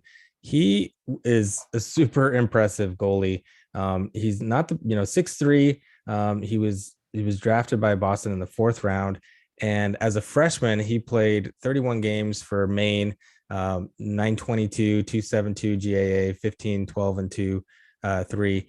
Similar sophomore seasons. Then he had a 939 in his junior year, and then he turned pro, and he was better in the AHL than he was in college. And so the Bruins are probably thinking, hey, we should play this guy. He's pretty good. Maybe not as good as he's shown so far, but let's put him in the NHL and see what happens. And he was fantastic. Anyone who had him knows this already, but 945 save percentage, 1.50 GAA, was the best of Swayman's career since he was in high school in Alaska. That's ridiculous that his best season was in the NHL between high school and all those other leagues he played in. Instat has this great statistic that I like called expected goals per goal conceded. So if you're at 1 expected goals per goal conceded, that's exactly how many you should have given up. If you're over that, that's good, right? His USHL numbers, 1.34, first season at Maine, 1.61, 1.29, second season at Maine, 1.35, third season at Maine, and then 1.26 in Boston, in case you're wondering. So pretty much every level, Swayman has been good. If people were wondering like, oh, this is just like he's a lucky rookie and, kind of caught lightning in a bottle, plays for a good team. Well, maybe there was some of that, but he is an excellent goalie. And I got to credit Jesse for uncovering this nugget. He looked at all the goalies that have faced at least 300 unblocked shot attempts against since 07-08. And Swayman's save percentage of 94.48 was the best of any of those guys in that entire period. The second place was a bit behind too. So he is really, really, really good. And you look at like what the other goalies did in Boston, and obviously we have Omar coming in now. Swayman outperformed all those guys. So I think you should see a fair number of starts. The only reason I don't have him higher is that, I think Omar's a pretty good goalie too, and they're certainly paying him enough to give him a pretty strong look for starts. But Swayman certainly is right there, and could eat into those numbers. And of course, we still don't know about Rask. It sounds like he might not. So the reason I have him so low, like not higher, is because of the situation in Boston. That if he doesn't get enough games, I don't know how he can win the Calder by just winning like 10 or 15 games. He'd have to win closer to 30, in my opinion, to have a really strong shot. But he's going to be good. He's going to be valuable. Obviously, everybody knows about him in fantasy, and he's definitely a guy that I would look for if he was still available when I pick goalies after like the 7th, 8th round. Yeah, I guess the thing is that with Boston, like you said, like it could turn out that Rask comes back at some point and then Swayman goes down to the minors because he's, obviously not going to have to go through waivers. So why would Boston like hold 3 goalies? So yeah, that would obviously be the worst case. And then it's going to be hard for him to win the Calder or be that valuable for you if he's not playing. But, there's another situation that I can see happening, which is that our friend Linus Ullmark, he's no stranger to the IR, right? Like, I can't recall the last time he's played a full season. I don't even think he has had a full season without an injury ever since he started taking on a prominent role as the starter in Buffalo. And so you could imagine, like, Ullmark comes in. Like, I agree with you that Boston, they just signed him to this 4-year, $5 million per deal. They're going to want to give him some starts. But if he pulls that groin or something goes wrong, if Rask is still on the IR, we might all of a sudden see Swayman as a volume starter for Boston. So I think that's the story that leads to a Swayman Calder win, and also the story that leads to a Swayman, being one of the top goalies potentially to roster in fantasy, because Boston, they're not as great a defensive team as they were in years past, but still like a team that's probably going to do really well and win. I mean, I am interested to see how they do with like Krejci out of the picture, and we already saw last year with Chara out of the picture wasn't as great, but like yeah, it could be really, really good, but I think it's gonna probably take an Allmark injury for him to get into that Calder conversation. But that's also like not the most unforeseeable thing. It's like how in our dynasty league, I grabbed Alex Lyon out of free agency as a minors eligible guy just because, not that I think Alex Lyon's like so amazing, but he's on Carolina and they've got now Frederick Anderson and Antti Ranta, two goalies who are also no strangers to the IR. So sometimes you just gotta, it's kind of mean, I guess, to be predicting people to get hurt, but I think Allmark is a decent bet to get hurt. Actually, let me know your thoughts. I traded Allmark for Bjorkstrand in our league at some point. I know goalies are really valuable. What were your thoughts when you saw that? Like, just in general, like, what do you think that Allmark is going to do in Boston to stand in Swayman's way in the long term? I saw that trade and I thought, yeah, that seems fair. I mean, that seems, great skater for, good goalie going into great opportunity. So, I mean, yeah, I agree with you. And Allmark having tendency to get injured. In fact, I was looking at this, or maybe I heard someone say it. I don't think Allmark has ever played a full season at any level he's ever played in. He always gets injured. So that is definitely something that seems going to happen at least at one point. Hopefully for his sake, it's just a very small injury and he gets back soon, but there's certainly a chance that it's longer. And once Swayman starts playing well, why would they rush him back? Right. They shouldn't need to, play him a lot. So I definitely, if I was picking between the two, I had this opportunity actually. And when I ranked my goalies for Fantrax, I definitely put Allmark down quite a bit. And a lot of my colleagues put him very high. I just don't believe that he's going to stay healthy long enough to be super valuable. So if I had to pick one between the two, I'd just take whoever I can get later, probably realistically. And that I imagine is going to be Swayman. And if that's the case, I'd be very happy with that. Yeah, he's starting. I'm starting to be convinced that I should maybe rank him high. We've got, like I said, our Schmore goalies board episode next week. We're going to be tiering goalies. I wonder if Brian's going to let me move Swayman up the list, or if he's going to say that he needs to prove it a little bit longer. But yeah, could end up being a really good situation. All right, so that's your top five there: Zegras, Knight, Caufield, Thomasino, Swayman. But I see you brought a top. Victor brings the goods, right? That's why this is going to be a long and very valuable show for people. So I see you have a top 10. So let's round out that top 10 now. Who's number 6? Another one off the board, and this is Alex Barre Boulez. He's plays for the Lightning, in case people didn't realize that. And he was an undrafted, undersized forward. He's now 24 years old. He's played several seasons in the AHL and has just absolutely crushed it. He was probably good enough to be drafted, but just being a little bit smaller took him a while. And he's been pretty much at a point per game the last couple seasons, and his brief stint in the AHL this season, he was over a point per game. So he's really good. And, obviously the Lightning have salary cap issues as well. And I don't know what they put in the water when they negotiate these contracts, but somehow they got Barre Boulez to agree to basically another entry-level contract, 3 more years at around $750K. That's just insane value for a guy who's ready to step into the NHL. And he is good defensively. He's not just like an all offense guy. So I feel like that was a strong indication that they could throw him in the top 6. Obviously, we're going to have to see what happens with Tampa, because they lost their entire third line. So someone has to do that heavy lifting on the checking line, which will probably be Cirelli and a couple other people. I think Barre Boulez is going to get a spot next to either Point or Stamkos, and that will obviously be very nice for him. Not sure if he gets the power play time. Obviously, Killorn has been there. We've seen Palat. We've seen some other issues, but I think he gets a look. And if he does, I think that he could. I mean, we know Tampa can put up points, right? So Barre Boulez, even as a passenger, could probably hit 50 points this season. And that would be exciting. There would be arguments about him just being a passenger and maybe not doing enough to earn it. But I think he'll get some consideration if he gets that role. And frankly, he's ready. He's shown enough patience at the AHL level. They have lost enough players that he finally needs to be in the NHL.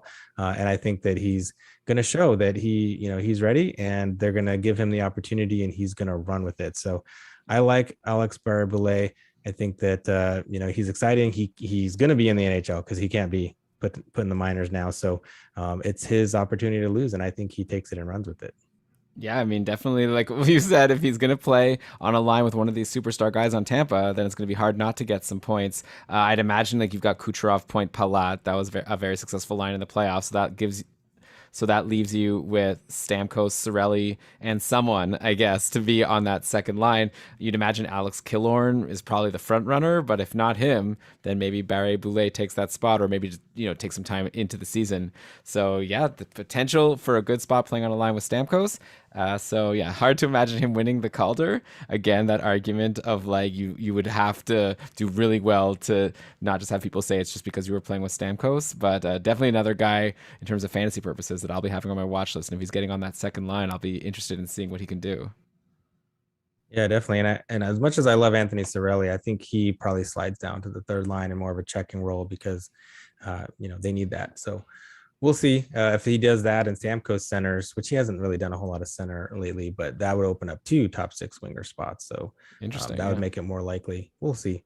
So the next guy is Marco Rossi, and 7 is where I have him. He did not play at all this season. He had a really scary battle with COVID. He started playing in the Swiss League and had COVID, and then he took some time off and he thought he was ready and played the World Juniors for Austria. And he was not. He actually had some lingering issues. And when he showed up for training camp for the Wild, people forget, but he was one of the most NHL ready prospects last season. And there was strong indications that he was going to make camp. And we were already excited about him playing with Kaprizov last season. But when he got to training camp, they discovered he had a coronavirus induced myocarditis, which is an inflammation of the heart. And it was scary. He said he would go to bed sometimes, have trouble breathing, and wonder if he'd even wake up. So it was a pretty scary situation, but from all the accounts I can read, he's completely recovered and he should be ready and in top shape for this training camp that's about to happen.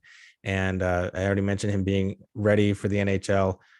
He should not have slipped to 9th overall, in my opinion, but I think he was the 3rd best prospect in that draft. But he is 5'9", and that's why some people don't like him. I don't think he can be a center in the NHL. But the thing is, like, Elon, his thighs are probably the size of your waist. So, when you have big, strong calves like that, you can hold off players. And that's what he does. He doesn't get pushed around. He's not like some other small players that get sort of checked and pushed off pucks. That doesn't happen with Rossi. He's so strong.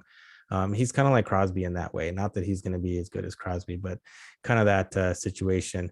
And Minnesota's center depth, not great, right? I mean, Joel Eriksson-Ek is good, and I think is a decent, middle 6 center. But Rask, Bjugstad, Sturm, come on, Rossi's probably already better than those guys.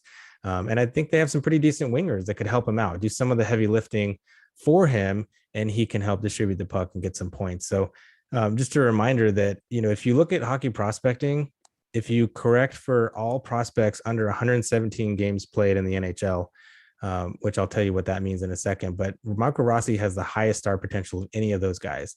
That line is, of course, the Jack Hughes line, because above that is where he is, and he has the most star potential of anyone.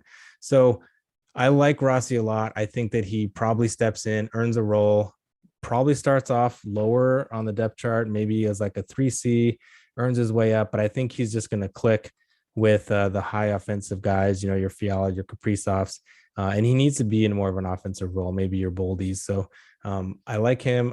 The one thing going against the Wild is that there haven't been back-to-back Calder Trophy winners from the same team since 1967 and 68, where some guy named Bobby Orr won, and then Derek Sanderson won after that. So probably not going to happen for that reason, but it would be super fun. And I think if anyone's going to win the Calder on Minnesota, it's going to be Rossi and not Boldy, frankly. I mean, Quinn Hughes came close to making it 2 in a row for Vancouver a couple years ago after Pettersson won the year before, but couldn't pull it off. Stupid Cale Makar ruined our fun.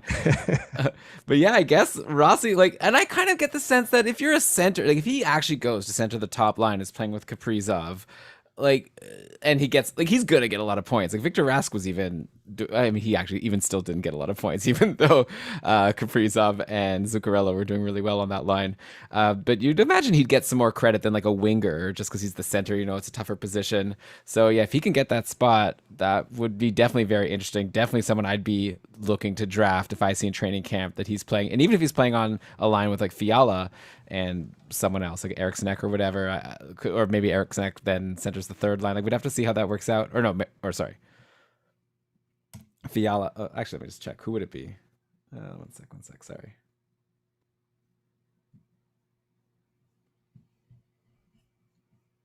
Or even if he ends up, centering Fiala and then like you have Jordan Greenway on the other wing or something like that. Like it could be a really good spot for him. And yeah, I like that pick a lot. I think that there's a lot of upside here just because of the opportunity. And yeah, he's someone that I'm very interested, like I said, to see where he slots in for fantasy purposes. Definitely on my watch list. We've been doing some mock drafts with the patrons over on our Discord server, and I've been seeing him taken in some of the drafts as a late swing. So a lot of people are thinking that maybe there's an opportunity for Rossi to play with Kaprizov, and then anything could happen. Smart patrons you have there. Yeah, definitely. And the last three I have on my list, we've already talked about. So 8, Alex Newhook, for all those reasons above. He's good. So is Colorado. Moritz Seider, I have 9th on my list. So a little bit lower than where, well, actually not lower. He was 7th. Well, one lower, 7th in the odds makers, but 9th on my list. Still, I think he's a good bet, and he's going to be really good. And then Jimmy Drysdale at 10. So if we just run down my list again real quick: number 1, Trevor Zegras; 2, Spencer Knight; 3, Cole Caufield; 4, Philip Thomasino; 5, Swayman; 6, Barre Boulez; 7, Rossi; 8, Alex Newhook; 9, Moritz Seider; and 10, Jamie Drysdale. I like the list, but come on, let's take Barre Boulez. Put him to 10. I think that makes more sense. But okay, no, this is your list. And I think that it's very interesting, and all guys who I definitely think people should, at the very least, now have on their radar going into their fantasy drafts. Because if Victor thinks they have a chance to win the Calder, that means obviously these are players who have a chance to make an impact on your fantasy teams. So before we finish up, I see you've also even come prepared with some other rookies that you think might have a chance to do something this year. So I guess we can do a little lightning round here at the end for some other guys that people should have on their radars. Yeah, just real quick. So this is where Jason Robertson was last year. So you should probably listen, because one of these guys might end up as valuable as him. Quentin Byfield is one. We already talked about him. Matt Baldy, he's another one. These are guys that I think can be, watch lists or late round drafts and redraft, and an outside chance to be a Calder. Cole Perfetti is another one. So Winnipeg pick. He had a fantastic 2021. We talked about him in our recent Winnipeg preview. 6 points in 7 games at the World Championships. A 19-year-old put up 26 points in 32 games in the AHL, which was just fantastic. And so he's pretty NHL ready, being, putting all those numbers up against in the AHL. He had pretty good numbers in terms of the net XG and Corsi that I talk about. I think the biggest issue is that Winnipeg has a pretty good top 6, right? So I don't know that he's going to step in and push Paul Stastny down. That seems unlikely. And so even if he makes the team, so Winnipeg being such a good team and being so stacked, I'm not sure that he steps in and wins that role. But if he does, obviously they have some, again, on the other hand, they have some good wingers, so they might push him into a relevance. Next guy is Peyton Krebs. Peyton Krebs is a Vegas pick, and he's a center. Hey, I think they need centers, right? They have had some issues with that, and they traded away Suzuki and Glass. That first one really stung after he ousted them in the playoffs, which I loved as a Sharks fan. But Krebs, he fell in his draft year just due to injuries, and he's progressed really nicely. 2 points per game in the WHL this season. Fantastic World Junior, amazing AHL in its limited sample size, and he's pretty ready to get a role. I don't know that this will happen, but I have a feeling he might step in, show really well in camp, earn his way up, and eventually I think he'll be better than Chandler Stevenson. I don't know if that's going to happen this season or maybe next season. And if he does, obviously, if he can play between Stone and Pacioretty, then that's it. He'll be amazing. It doesn't matter how good he is, and I think that he has upside on his own, right? So, yeah, he could be a really fun guy to track. Yeah, definitely. I mean, then I like him better than Marco Rossi, even playing with Kaprizov. If all of a sudden Krebs is centering Stone and Pacioretty, so that's definitely going to be a guy to watch in the preseason.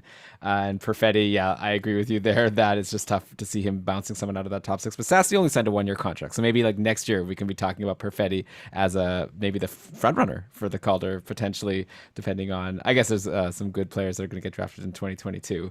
Okay, so now I see finally you're going to bring up a Shark because there's no way I could do a podcast with Victor and not at least talk about one San Jose Shark, right? Yeah, but of course it's a future Shark, not a current Shark, because they're kind of bad right now. But William Eklund was just a steal for them to get at 7. I mean, he's for all the fantasy drafters out there, dynasties. Hopefully, you took William Eklund first overall in your draft. I did in a couple of mine, and I from what I hear from other people too, they're in agreement with that. At least people I trust. So, what Eklund is really good. He was a beast in the SHL. Draft eligible players don't usually play this much in the SHL, but he did.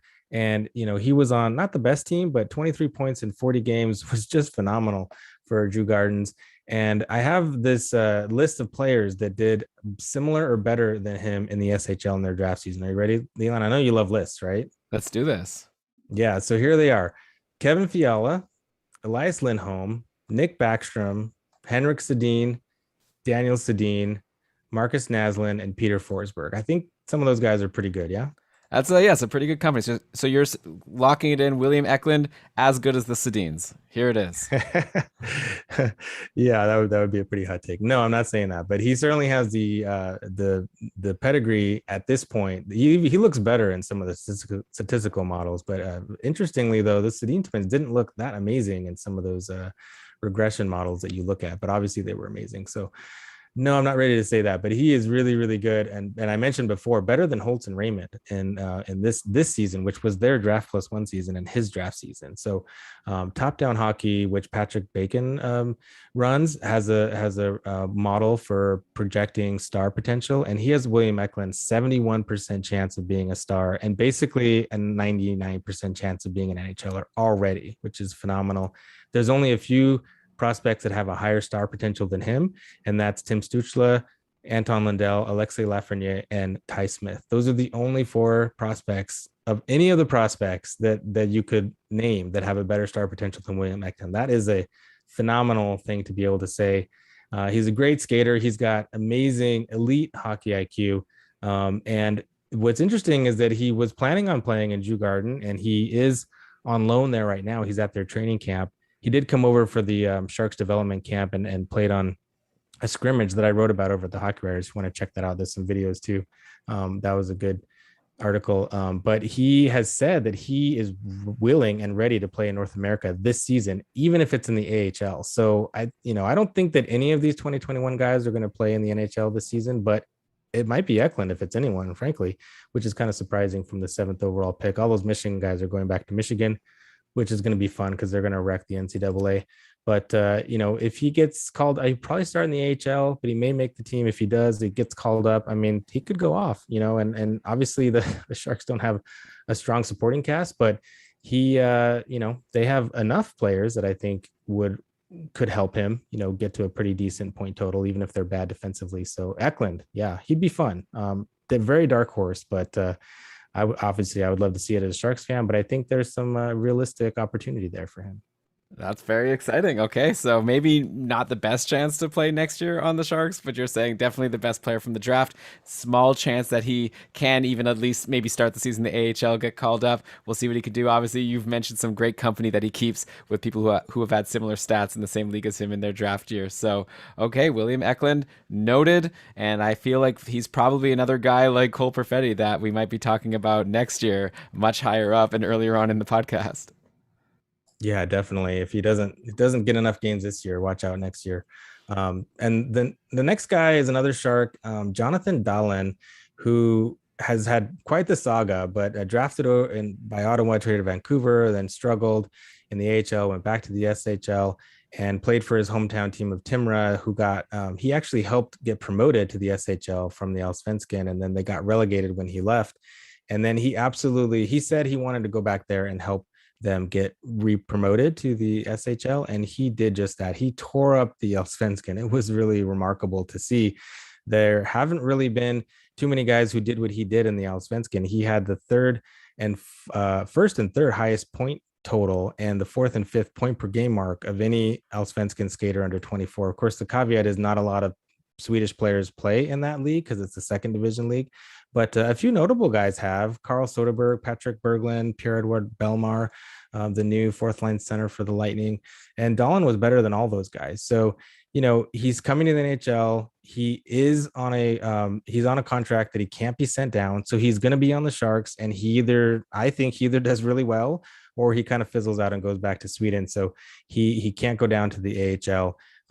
I don't know that it'll be enough for him to win the Calder, but he's a very good offensive player, and obviously the Sharks need him. So he's probably going to get, some offensive opportunity, especially we don't know what's happening with Vander Kane, but if there's an opportunity there, yeah, Dahlin could absolutely get some good opportunity. And he has in Bacon's model, he has a 39% chance of being a star and a 95% chance of being an NHLer. So that's pretty high still. Definitely there's a chance there. Okay, so Dahlin, Eklund, that maybe the future for the Sharks can be pretty bright. Though I'm a little insulted you haven't mentioned my top Sharks prospect in our league, Daniil Gushin. Don't you think he's going to be a really great star on the Sharks one day? Okay, if you haven't seen this move that he pulled off on the shootout at the development camp, you need to go look at this right now. So if you look at my article, I have it in there where you could just Google Daniil Gushin shootout goal. It's probably one of the best I've ever seen. Datsuk's, I still think was the best shootout goal because he just made the goalie look so silly. But Gushin, yeah, he's remarkable. He's got great hand skills, and he absolutely is a good two-way player too. Of course, he's smaller, but I think he's now like 5'10" or even 5'11". So he's grown since he was drafted, and that was the issue. What? He was so small. Yeah, I didn't know that happens. Sometimes, I mean, I didn't grow from that age, but some people do. So yeah, he's an exciting player, probably still another year or two out for you to bring him up to your main squad, Elon. But yeah, he's definitely an exciting player, and he's a good own. Okay, maybe your team isn't all trash. All right, so how about this? I offered you Peterson for Spencer Knight. I'll throw in Gushin. How about that? No. Come on. No? All right. I like it though. Veleno. I'll throw in Veleno. It's not happening. 3 nickels are not worth $1. Thank you. Fair enough. Okay. All right. So who else do you have on this list? Just a couple of quick ones. Denisenko, he was on the rankings last year, and Brian and I both kind of panned that pick because I didn't think he'd play much, and he didn't. But Denisenko, Florida, he's been good in his international experience, and he's been pretty good in the AHL. He had 4 points in 7 games last season. So there's a start there. But Denisenko, Florida, is he going to play in the top 6? Probably not. If he did, and for some reason, check the lines. If he's playing up obviously with Barkov or Huberdeau, then you want to get on board with that. But I just don't think that's super likely. Connor McMichael is another one in Washington who's an excellent prospect, excellent player. They want him to play center. They gave him 1 game and he didn't do great. And they're like, you're done. And they pulled the plug, which is ridiculous that they only gave him 1 game. But Washington obviously is a very good team that's ready to win now, and they want really strong production. So I feel like, maybe he'll get some time in the NHL, but he's probably not going to play with the best players in Washington. And so he's not going to get enough role to actually show what he can do. So I don't really think McMichael has the best chance.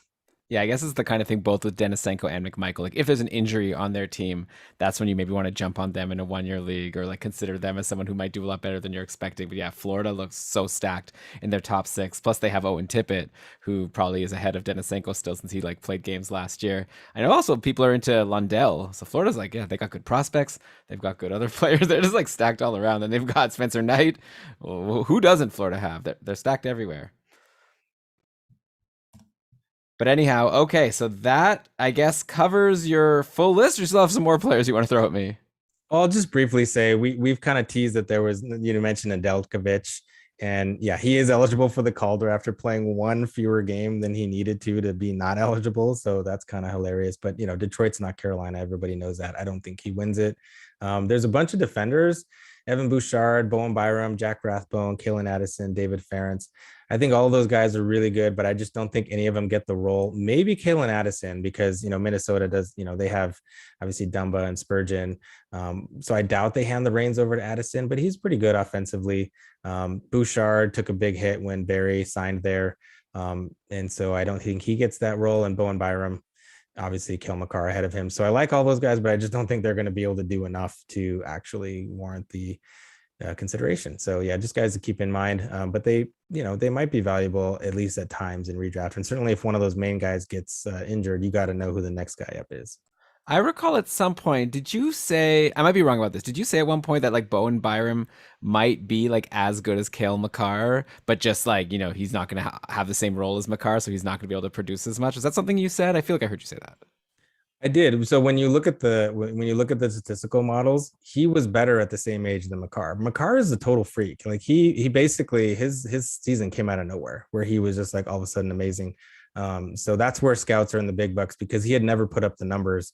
Obviously the tools were there, but so Byram looked better in his draft -1 draft season and draft +1 season than Makar. But I also said there's no, Makar's already doing his thing. So it would take a miracle for Byram to kind of surpass him when Makar's already getting that role. So I still think that's the case, but Byram is very good. And if Makar ever got, injured, and they didn't give it to Gerard or Taves or all the other options they have, and they gave Byram the chance, then sure, he could probably be really, really good. Yeah. I wonder how Byram feels about this. Like on one hand, he's on this like amazing team that's the favorite to win the cup next year. On the other hand, this like 4th overall pick is like, like maybe the 3rd, 4th best defenseman on his team right now, and like will have trouble getting a lot of minutes. So it's an interesting situation. I guess it's a good chance for him to learn anyways, and then he'll have a long, successful career. But Makar is locked in long term now on Colorado, so Byram's not going to have a chance to run a top power play for a long time unless he moves teams. Okay, so we've talked through a ton of players. At least one of these guys is going to be the Jason Robertson coming out of nowhere. And then the rest of them, obviously there's going to be some that don't play in the NHL at all. And in the end, you still have Trevor Zegras as your favorite to win the Calder next year. If I were to make a bet, that's the thing. So I think my pick is going to be Caufield, which is like, I guess, a pretty easy pick.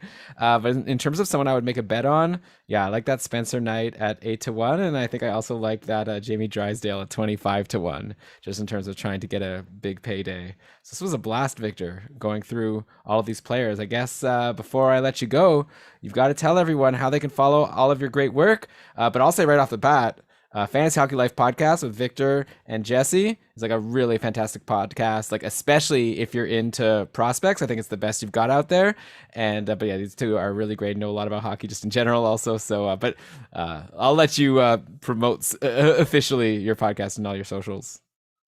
Thanks. Yeah, we really love you guys too, and certainly do all the great work for redraft and keeping up with current events. We don't do that as much. We go into the deeper leagues, and we're finishing up our team previews. We just did Montreal and the Islanders. We have Tampa and the Kraken left. So we're doing team by team previews, and you can go back and listen to all the teams. We're going to go through some draft rankings, and then focus on deeper leagues throughout the season, and let Elon and Brian do the good work that they do along with short shifts about all the day-to-day activity. You can follow me on Twitter at Victor Nuño 12. I'm also, feel free to tag me in the Keeping Karlsson Discord. If you have any questions about prospects or anything, I definitely check that when I get tagged. And we have our own Discord at Fantasy Hockey Life. If you want to talk prospects or deeper leagues, feel free to message me about that. All right, and we'll link to all of that in our show notes in case you missed something. Yeah, definitely follow Victor, join their Discord, listen to their podcast.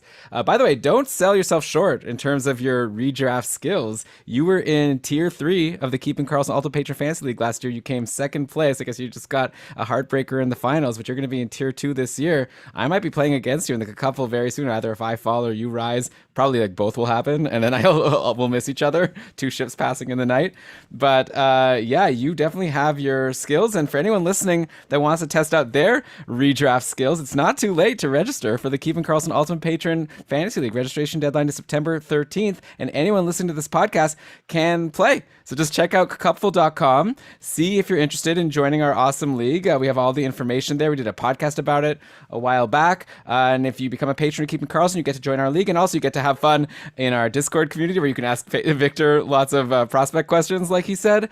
We do monthly patron casts. So yeah, if you are interested, check it out. Support our show as we get ready for the regular season. So that's keepingkarlsson.com/patron for all that information. But okay, with that, let me cue the outro music, and I'll go ahead and read you the credits. So of course, this episode was researched, or sorry, So of course, sorry, I'll just finish this off. I'll cue the outro music, and I'll read you the credits. This episode of the Keeping Karlsson Fantasy Hockey Podcast was presented by Dobber Hockey, supported by our patrons, including our super supporter patrons, Christopher, Josh, Tom, Derek, Rob, Patty. We appreciate you guys so much. But of course, we appreciate all of our patrons. But yeah, thank you to our super supporters. This episode, Brian usually does these credits.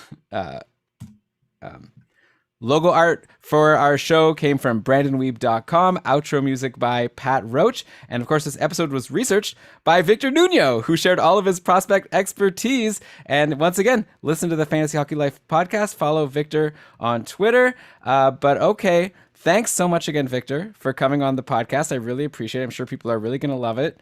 Tweet at us at Keeping Karlsson. Tag Victor as well. Let us all know what you thought of the show, who you agree with, who you disagree with. And we'll be back at you with another episode very soon. And until then, just remember that fantasy hockey is for everyone. Or wait, Brian wanted to do it differently. Just remember to keep on making it that fantasy hockey is for everyone. Smooth. Yeah. Once I edit this, it's going to sound great. Don't you worry. Yeah, no, it always does. The people watching live know the truth.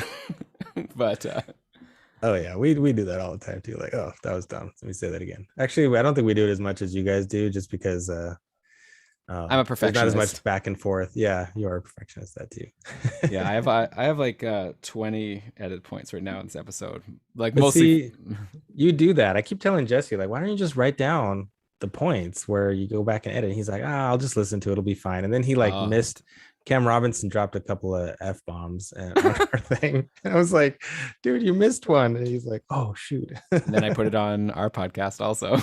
No, he got that out before yours. But yeah. Oh, okay. Whatever. F-bombs. Yeah. If Cam's saying it, it's important. And well, Brian wouldn't be happy about that. Yeah, well. I mean, man. I feel like language is, there's worse things you can say in this day and age than dropping an F-bomb, right? Like, for sure. So much worse. Yeah. All right. Well, yeah. So thanks so much. Really appreciate it. Yeah, it was super fun. Thanks for did an amazing job as per usual. I think I had enough. I think I had enough prep. I always over prep for stuff. Oh, well, hey, that's always awesome. I hope you didn't put too much time into it, but it was definitely worth it. I think people are really gonna like it. So I'll try to I don't know. It's getting kind of late, so I might edit this tonight or I might edit tomorrow, but I'll definitely I'll let you know when it's out, and then everyone will shower you with all the praise you deserve. Yeah, I'm sure they'll call me out for whatever. They'll be like, "Oh, Demko, what were you thinking?" Yeah, that's never gonna go away. Awesome, right. Man. Thanks again. Okay, see you. Thanks also everyone watching live. Very much appreciate you. Good night. Right.